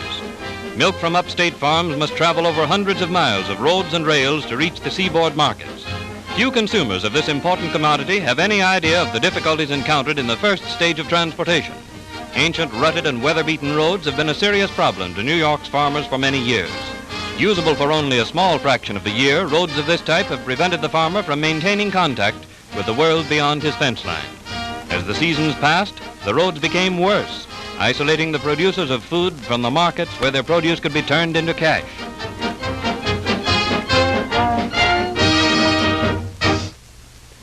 Providing an immediate and effective solution for this problem, a vast farm-to-market roads program is being carried out by WPA. 1,100 miles of secondary road and city street improvements have increased the value of property, lowered the cost of transportation, and provided employment for thousands of workers. Included in this program are many projects to safeguard motorists through the widening of roads, construction of overpasses, and elimination of dangerous curves. Modern all-weather roads have brought new life to the farmlands, access to markets, schools, medical attention, and many other opportunities which the old roads denied. The famous Adirondack region, to which visitors come from all parts of the world for its scenic delights and invigorating climate, is being made more accessible through the construction of roads leading into the wilderness of forest and stream. To those who live the year round in this area, the new roads will bring better mail service and easier communication with nearby towns and cities in all kinds of weather. As the road builders drive on into unopened territory, employment is provided for hundreds of other workers in the improvement of parks and campsites, the building of bridges, restocking of fishing streams for visiting anglers, and many other projects to develop this playground for the state's many millions. Here, as in all the other projects of the Works program, science and manpower are joined in common enterprise. Dynamite, machinery, picks and shovels, and willing hands to carry on the work.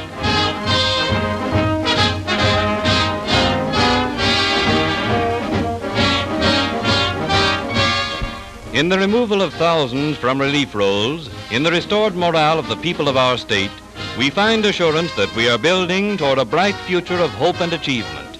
And long after depression is forgotten, these permanent improvements will remain as part of a better New York.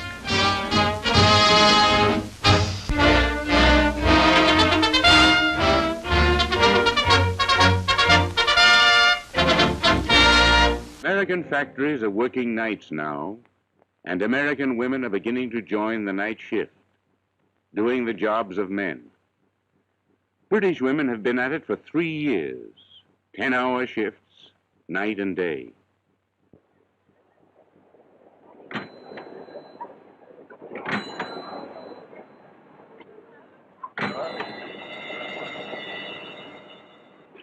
Here's a record of one night in the working lives of 2,000 women. They're making a gun. Day shift is gone when night shift comes in out of the blacked out streets. But day shift occasionally leaves a message. Damn cheap. Careful records must be kept, for earnings depend on output. They work in teams of 4, 2 on nights, 2 on days, and their earnings are pooled. Just starting. Uh-huh. Thank you. Here's a new girl.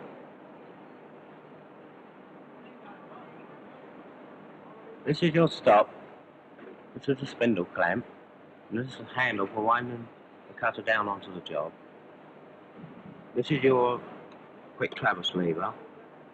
This is the wheel for winding the table across. Hi, Hal. Just come go.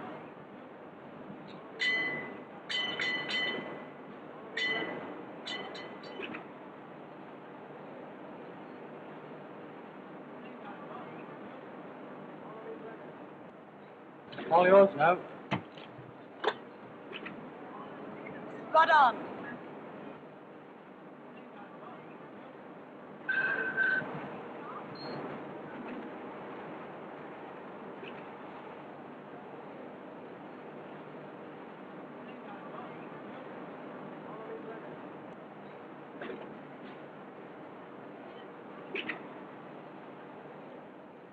This woman has been working here 6 months. She's breaking records, including her own.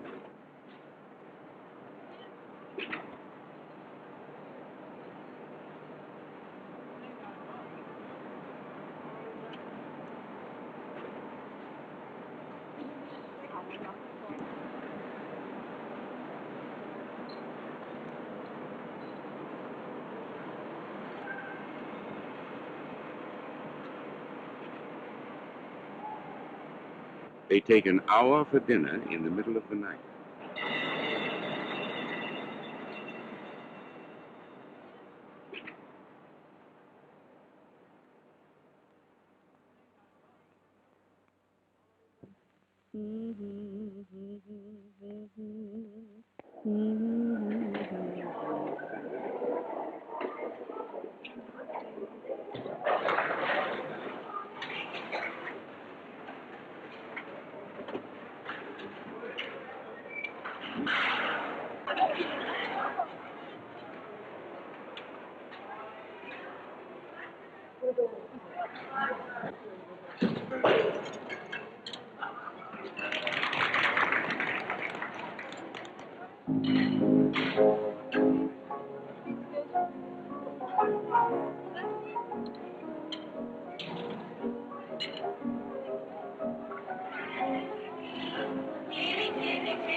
Some of these days, you're gonna miss me, Hardy.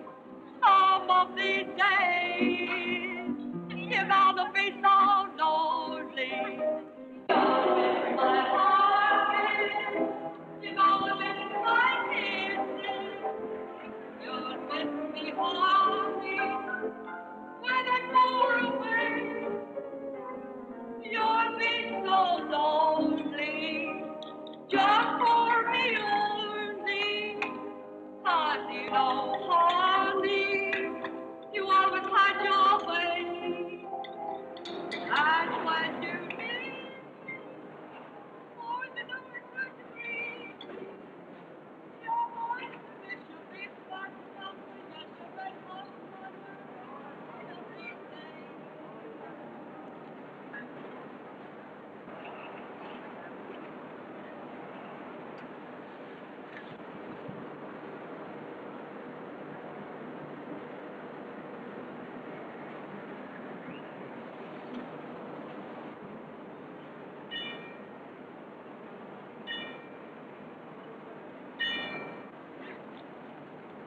What are you trying to do in the war on your own?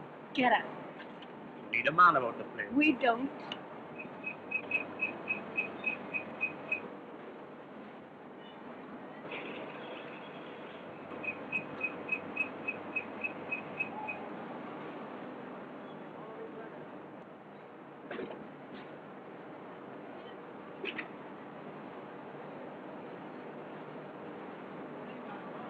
You tired, kid? At 4 in the morning, there's a break for tea, of course. You got through quickly, just in time for tea.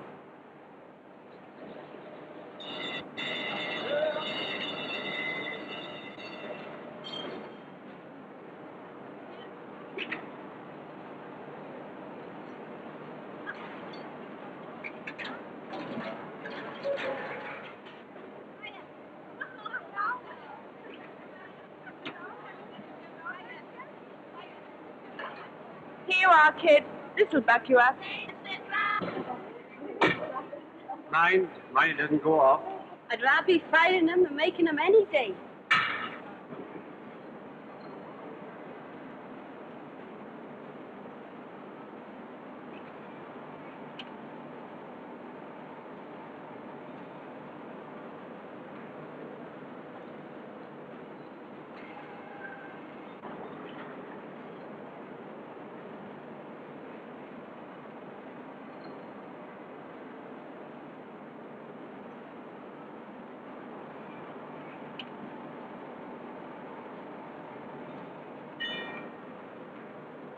Guns are taking shape.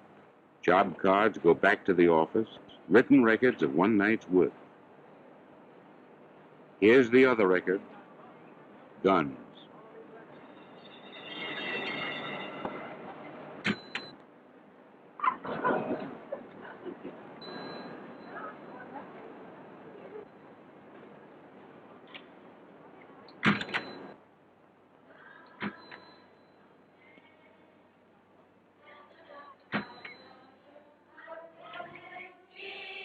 Well, how's night shift? Oh, it's funny. We started yesterday, we finished today, and we're coming back again today.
Okay.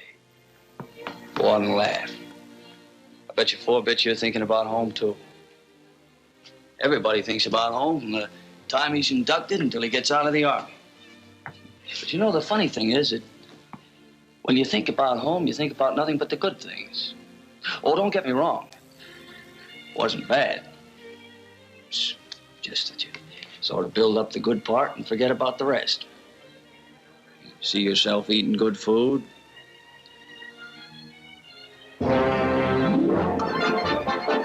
baseball games.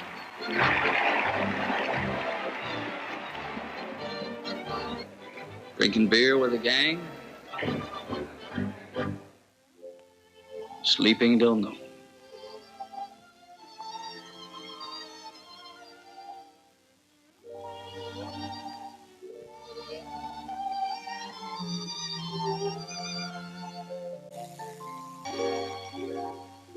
From this far away, there are a lot of things you forget about. I mean, things that gave you a lot of trouble back in civilian life. Like the time you couldn't get that job because you didn't graduate from high school. Or that fight you had with your wife when they made Joe head of the department and she wanted to know why you didn't get it. You couldn't tell her you didn't know enough to get the job. Or that time your kid asked you what was the capital of North Dakota. You didn't get mad because he asked you. You got mad because you didn't know. That time you got fired. Maybe the boss wasn't all wrong. Maybe you just couldn't handle the job. Well, I figure we ought to be thinking about those things, too. Because we're all going to get back home sometime or other. Now, you take me, for instance. I quit school when I was in 6th grade. Sure, I could have kicked myself afterwards. I knew what a dope I'd been. But by that time, I was too busy making a living. So what? So I'm a dope for the rest of my life. Well, the Army's been thinking about this thing, too. And this is what they got figured out. They say we've got a lot of guys like Donovan. That's me. Guys who never learned as much as they should have. Well, right now, Donovan's sitting around on his behind.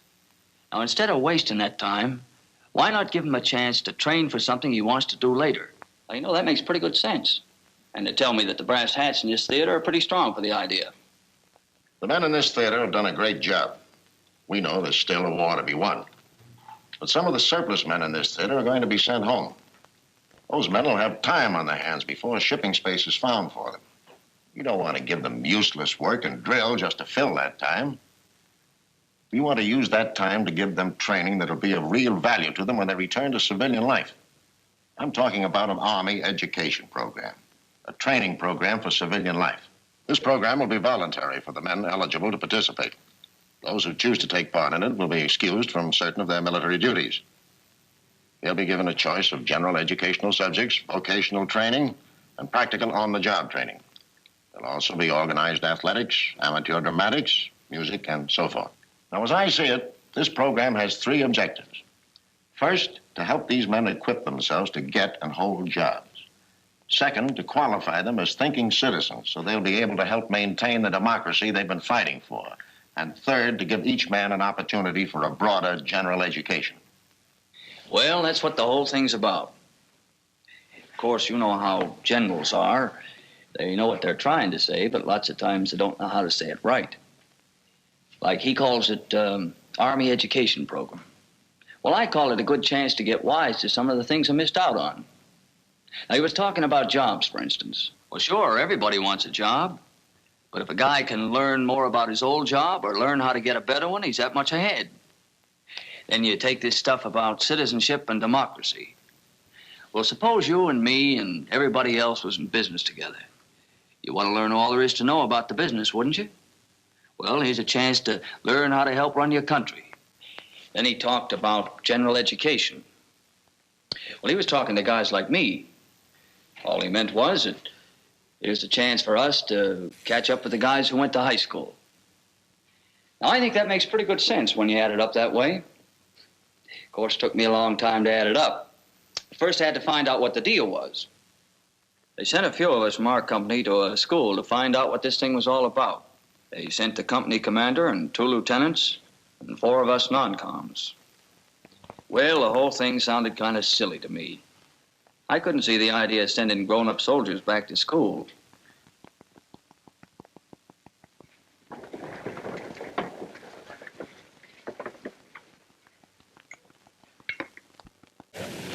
And this day, I ran into my company commander on the way out. He's a real officer, this captain of ours, and a regular guy. They don't hand out those DSCs for playing ping pong. Well, what do you think of this program, Sergeant? Well, it looks like going back to school to me, sir. Sitting in a classroom and reciting, that's for kids. Well, there's some things that can be taught better in a classroom. Thank you, sir. But that's not all of it. There's going to be a lot of on-the-job training, too. A man who's learning electricity can get some practical experience wiring some of these houses around here.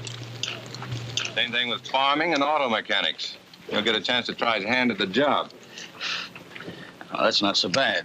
You're not going to be sent back to the Little Red Schoolhouse, if that's what's worrying you. Well, I went over the hill when I was in 6th grade because of arithmetic. What are you going to do after you get out of the Army, Sergeant? Oh, go back to my old job. I got a letter from my boss the other day. What was your old job? I was shop foreman in a garage. Are you a pretty good mechanic? Yes, sir, I am. How would you like to teach a course in auto mechanics? Me? Oh, no, I couldn't teach anything, no, sir. I think you're a hell of a good teacher. You trained your platoon, didn't you? Oh, yes, sir. Me and the lieutenant. You taught them how to use their weapons, and you taught them minor tactics. Oh, yes, sir, but that was different. Yeah, objective was different, but it was education just the same.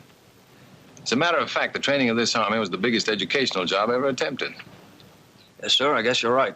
If you and I can teach men how to kill each other, we can teach them how to live with each other. Yes, sir. I've been appointed unit education officer, Fire Regiment. I'm looking for instructors.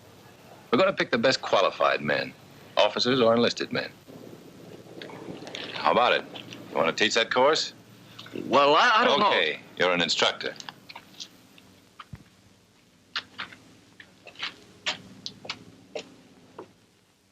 That's a laugh. Me being an instructor. The funny part is that he wasn't kidding. I'm going to be an instructor. The thing that threw me at first was this school idea. But you got to forget about that, see? Because it's just a chance to learn something you want to learn, that's all. Now, here's the way the thing works.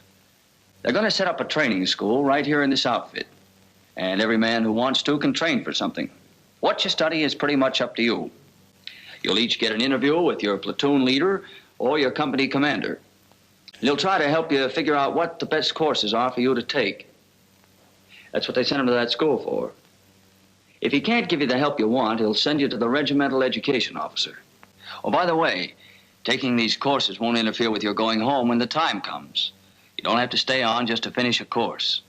When your turn comes to go, you go. Now, here's a list of the courses. You can look them over and take your pick of the ones that are going to be given in this outfit. Now, here's one on dairy farming, one on plumbing, English composition, building construction, American history. I'm taking that one myself. You know, it's funny, some of the things guys want to study, some things you'd never even think of. But each guy's got a reason. Now, you take some of the guys in my platoon, for instance. Here's Joe Flavin. Back in civilian life, he used to be a radio repairman. What are you going to study, Joe? I'm going to take bookkeeping and some commercial law. What do you want to do that for? Well, I want to open up a radio shop of my own when I get home, and I figure I'll need those things.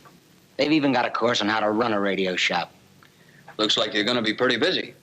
Well, if the Army can dish out that kind of stuff, I guess I can take it. Now, here's Smitty. He looks better with the soap off his face, but what the hell? Hey, Smitty, what are you going to do when you get back home? Get drunk. I mean about a job. What'd you do before? Well, I used to work in a paper box factory. Only I didn't like it. Well, what are you going to do about it? Well, I didn't know what I wanted to do, see? But the captain gave me a good steer. He finds out I like to make maps and stuff like that. So he says, what about blueprint reading and drafting? Well, that's right up my alley. Only I didn't know it, see? Weren't you the guy who was afraid of getting educated? Hell, this ain't education. It's learning how to get a decent job. Here's another guy, Bill Patterson. He's really smart, went to college and everything. What about you, Bill? Well, I want to be a civil engineer. I didn't finish my last year of college. What about those technical schools they're going to set up? Well, that's what I put in for. They're going to send some of us to university study centers, too. You'll be able to go on with your college courses and get a certificate for the work you do. Hey, tell me something, Bill. What makes a guy want to be an engineer? You tell me something. What makes a guy want to be a sergeant? Okay, skip it. This is Hank Larson, the damn good BAR man. Saved my hide a couple of times. Hey, Hank, what you used to do back home? Me? I was a riveter. What are you going to study while you're in the Army? Oh, American history, arithmetic, English grammar, stuff like that. What do you want that stuff for, Hank? Well, because my wife is a very smart woman.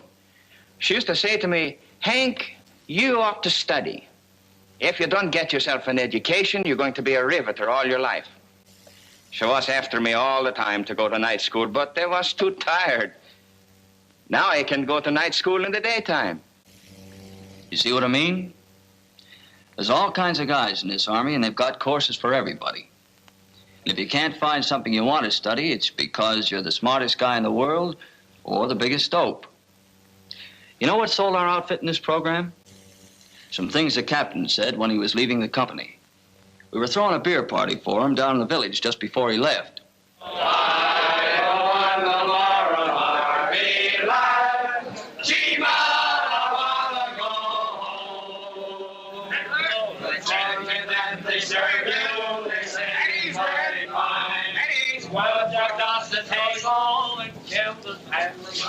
The captain has a few words he'd like to say to us.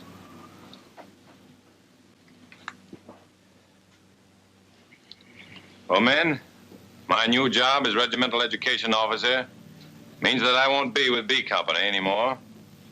But I'll still be in the regiment, so keep those salutes snappy and watch the company area. I told you once back at Camp Shelby that I thought B Company could someday be the finest damn bunch of soldiers in the whole Army. Well, I was right. Because when the chips were down, that's just what you turned out to be. We're all going home someday, and when we do, we're going to have a new fight on our hands. The fight to get a good job and hold it, so we can all live the way we want to live. We need training for that kind of fight, too. Only this time, it's not going to be just a battle for a bridge or a hill. It's going to be the battle for the rest of your life. Some of us didn't get very good training for that kind of fight. Well, the Army is going to give us a chance to catch up, to get that training now.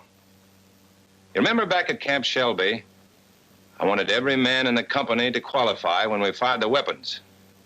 Well, I want every man to qualify this time, too. I want you to qualify in your peacetime weapons, so that when the time comes, you can get a job in the first place and do a good job after you've got it. I hope you'll all get onto this thing the Army's offering you now. Get on it and ride it for all it's worth, because it's going to be worth plenty. Goodbye, and good luck. It's been a privilege to serve with you.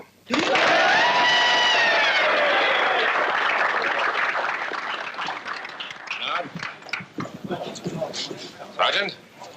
Well, have you changed your mind about this program? Yes, sir, I have. But there's just one thing. What's that? Well, they're not going to ring in any long-haired professors on us, are they? No, I think most of our professors are going to be the short-haired kind. Professors just scare hell out of me, Captain. You know, they used to scare hell out of me, too. How'd you get over it? Well, I guess I got over it when I became a professor myself. You? You mean you're a professor? Yes. I used to teach Greek archaeology at Ohio State. Greek. See what I mean? Ain't this the damnedest army you ever saw in your life? The United States Navy reveals the latest in rocket development at the proving grounds in the state of Virginia. Each 1,200-pound projectile used by America's land, sea, and air forces has the power of a large naval shell.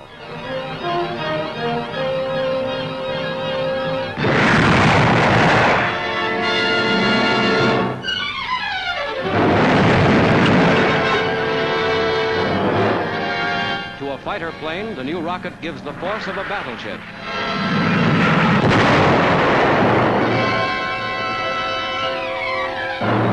Here is the latest rapid-fire launcher. Shooting two 5-inch rockets in salvo, the apparatus can be accurately aimed and reloaded without delay from below.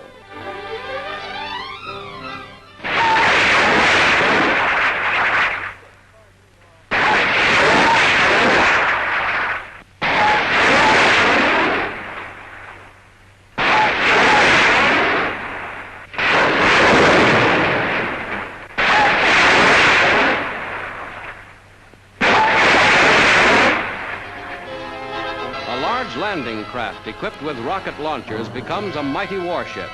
Cleared for action, she has the firepower of 5 destroyers.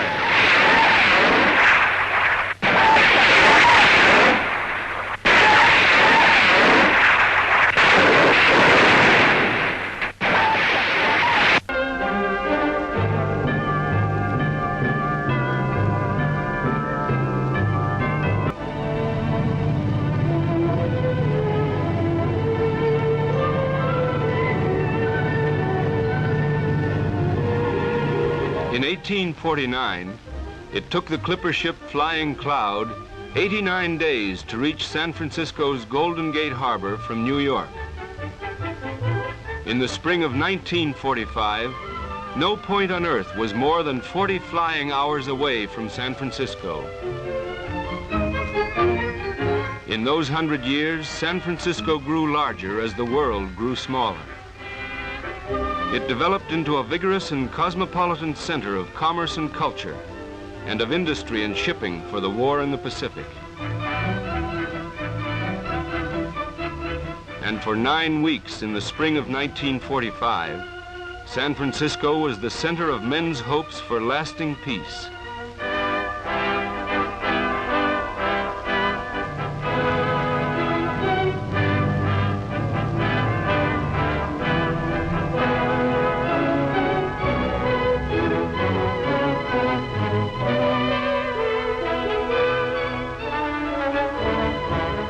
Delegates representing 46 nations came to San Francisco on April 25th, 1945.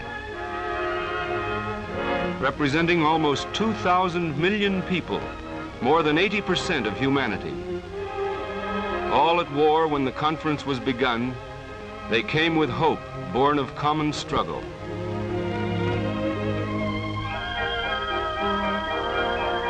They came to design together machinery to end war, a curse which in 30 years had killed 40 million human beings.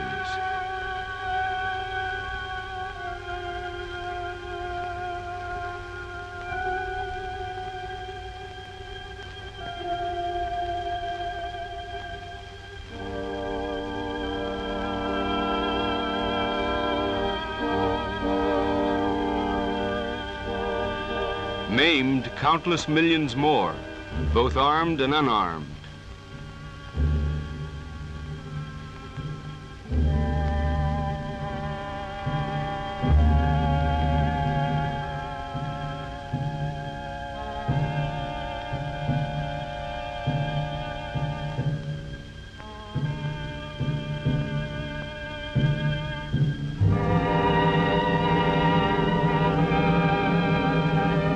When the conference convened, Franklin Roosevelt was missing. The man who helped weld the United Nations together as a fighting team and who worked to keep them united in the peace to come had died before he could see his dream come true. But his words were in every mind and heart. 25 years ago, American fighting men looked to the statesmen of the world to furnish the work of peace for which they fought and suffered. We failed them. We failed them then. We cannot fail them again and expect the world to survive again.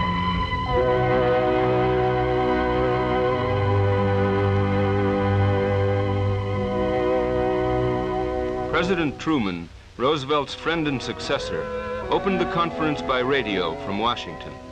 Delegates to the United Nations Conference on International Organization.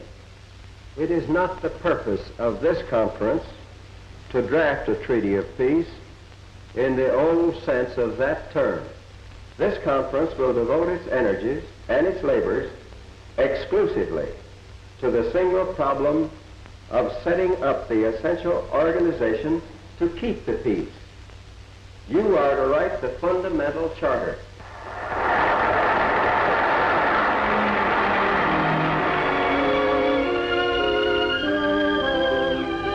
As the delegates broke up that first night, the task before them was clear: to chart the course toward realistic international cooperation to preserve peace. This was the responsibility vested in them by a war-weary world. It was for this they had gathered, at the invitation of the governments of China, Great Britain, the USSR, and the United States. This was the step made possible by Dunkirk and Stalingrad, and Normandy and the Burma Road, and Midway, planned for at Casablanca, Cairo, Moscow, Tehran, Dumbarton Oaks, and Yalta. Delegates from 46 and later 50 nations were there, but there in spirit, too, were the victims of Warsaw, Coventry, Shanghai, Lidice. The hopes of the living and the dead were concentrated in the hands of the representatives meeting at San Francisco. Together they organized the huge problem ahead of them. The discussion and amendment of the proposals prepared at Dumbarton Oaks. Each nation was represented on all 4 large commissions, set up to work out the general provisions of the United Nations Charter and the actual structure of the General Assembly, Security Council, and judicial organization. These committees were divided into smaller working groups, 12 in all.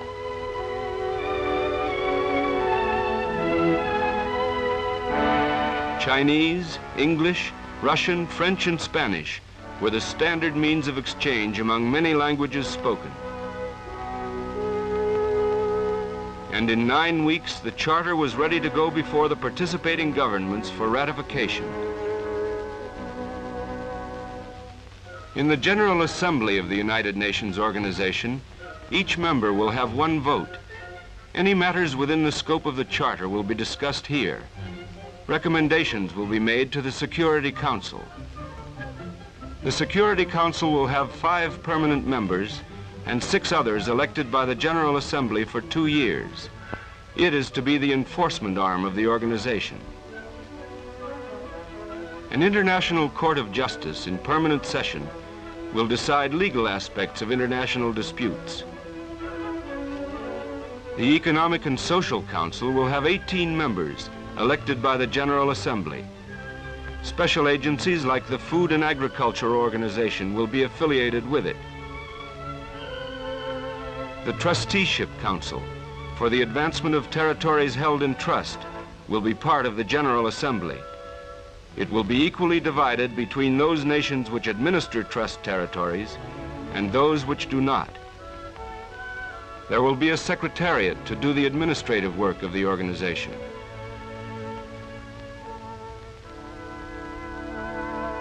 These provisions were not easily arrived at.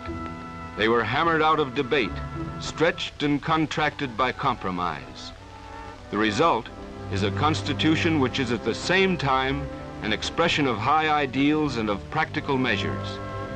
To be effective, the Charter needs the active cooperation of people everywhere. The same efforts and understanding that went into the writing of the Charter will be needed to make it a working instrument.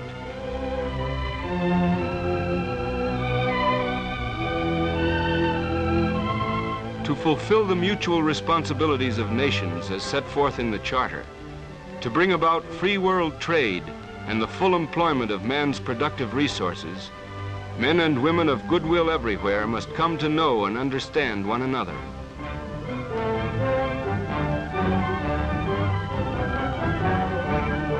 In this Charter, humanity has declared its united purpose to work towards those economic goals.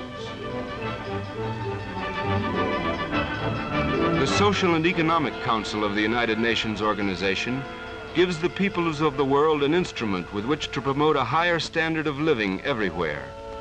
Through their delegates at San Francisco, the member nations pledged to use that instrument.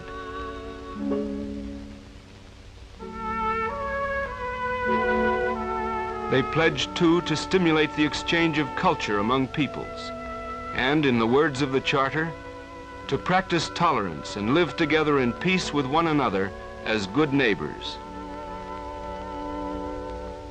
At San Francisco, 50 United Nations reaffirmed their faith in the dignity and worth of the human person, without distinction as to race, sex, language, or religion. The representatives of 2,000 million people pledged to promote freedom from fear and freedom of expression, freedom from want, and freedom of worship.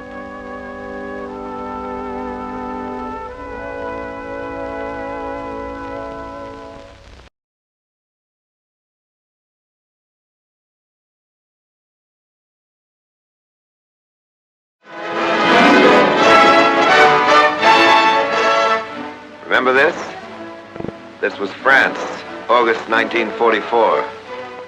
It was a kind of honeymoon for the American Army and the American people. Remember at home we were worrying about reconverting war plants to civilian production. Remember we were worrying that we would be left with too many shells and too many tanks when the war ended. Remember we were looking around for a job in some civilian industry so we wouldn't get caught short when the need for machine guns and bandages was suddenly over? Well, the honeymoon ended.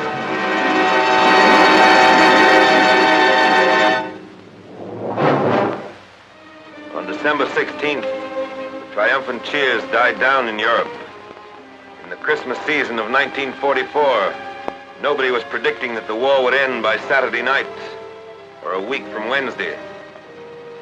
And today, with the good news from all fronts singing on all radios, let us remember the dying days of 1944. The infantry remembers those days. They were not being reconverted for civilian production, nor were they worried then or ever that they would be left with too many shells or too many tanks. The Army had come fast and far last fall. We had developed a certain tendency to become complacent. Complacency came to an end in time for the Christmas season. These men had never been complacent. As they fought, they did not seek employment in civilian industry that would secure them after the war. They did not complain about the scarcity of butter or roast beef or the high cost of living. The cost of living on the Cologne Plain was considerably higher than in the United States, but they did not discuss it in their clubs. In December, we learned all over again the bitter lesson of war. War is conducted in mist and turmoil and uncertainty. Victory comes on no silver platters. The enemy sells nothing cheaply. The enemy is resourceful, courageous, desperate. The Nazi Party is willing to sacrifice every building and every soul in Germany to stave off defeat. Reserves of men and materiel had been hoarded for the day of counterattack. Under cloudy skies and close-hanging ground mists that defied aerial observation, the very much alive German army gathered its forces in the Forest Isles to strike one strong, decisive blow at the American army. New and refitted divisions were brought up under cover of fog, darkness, and forest. A fury of robot and rocket weapons was unleashed against our front.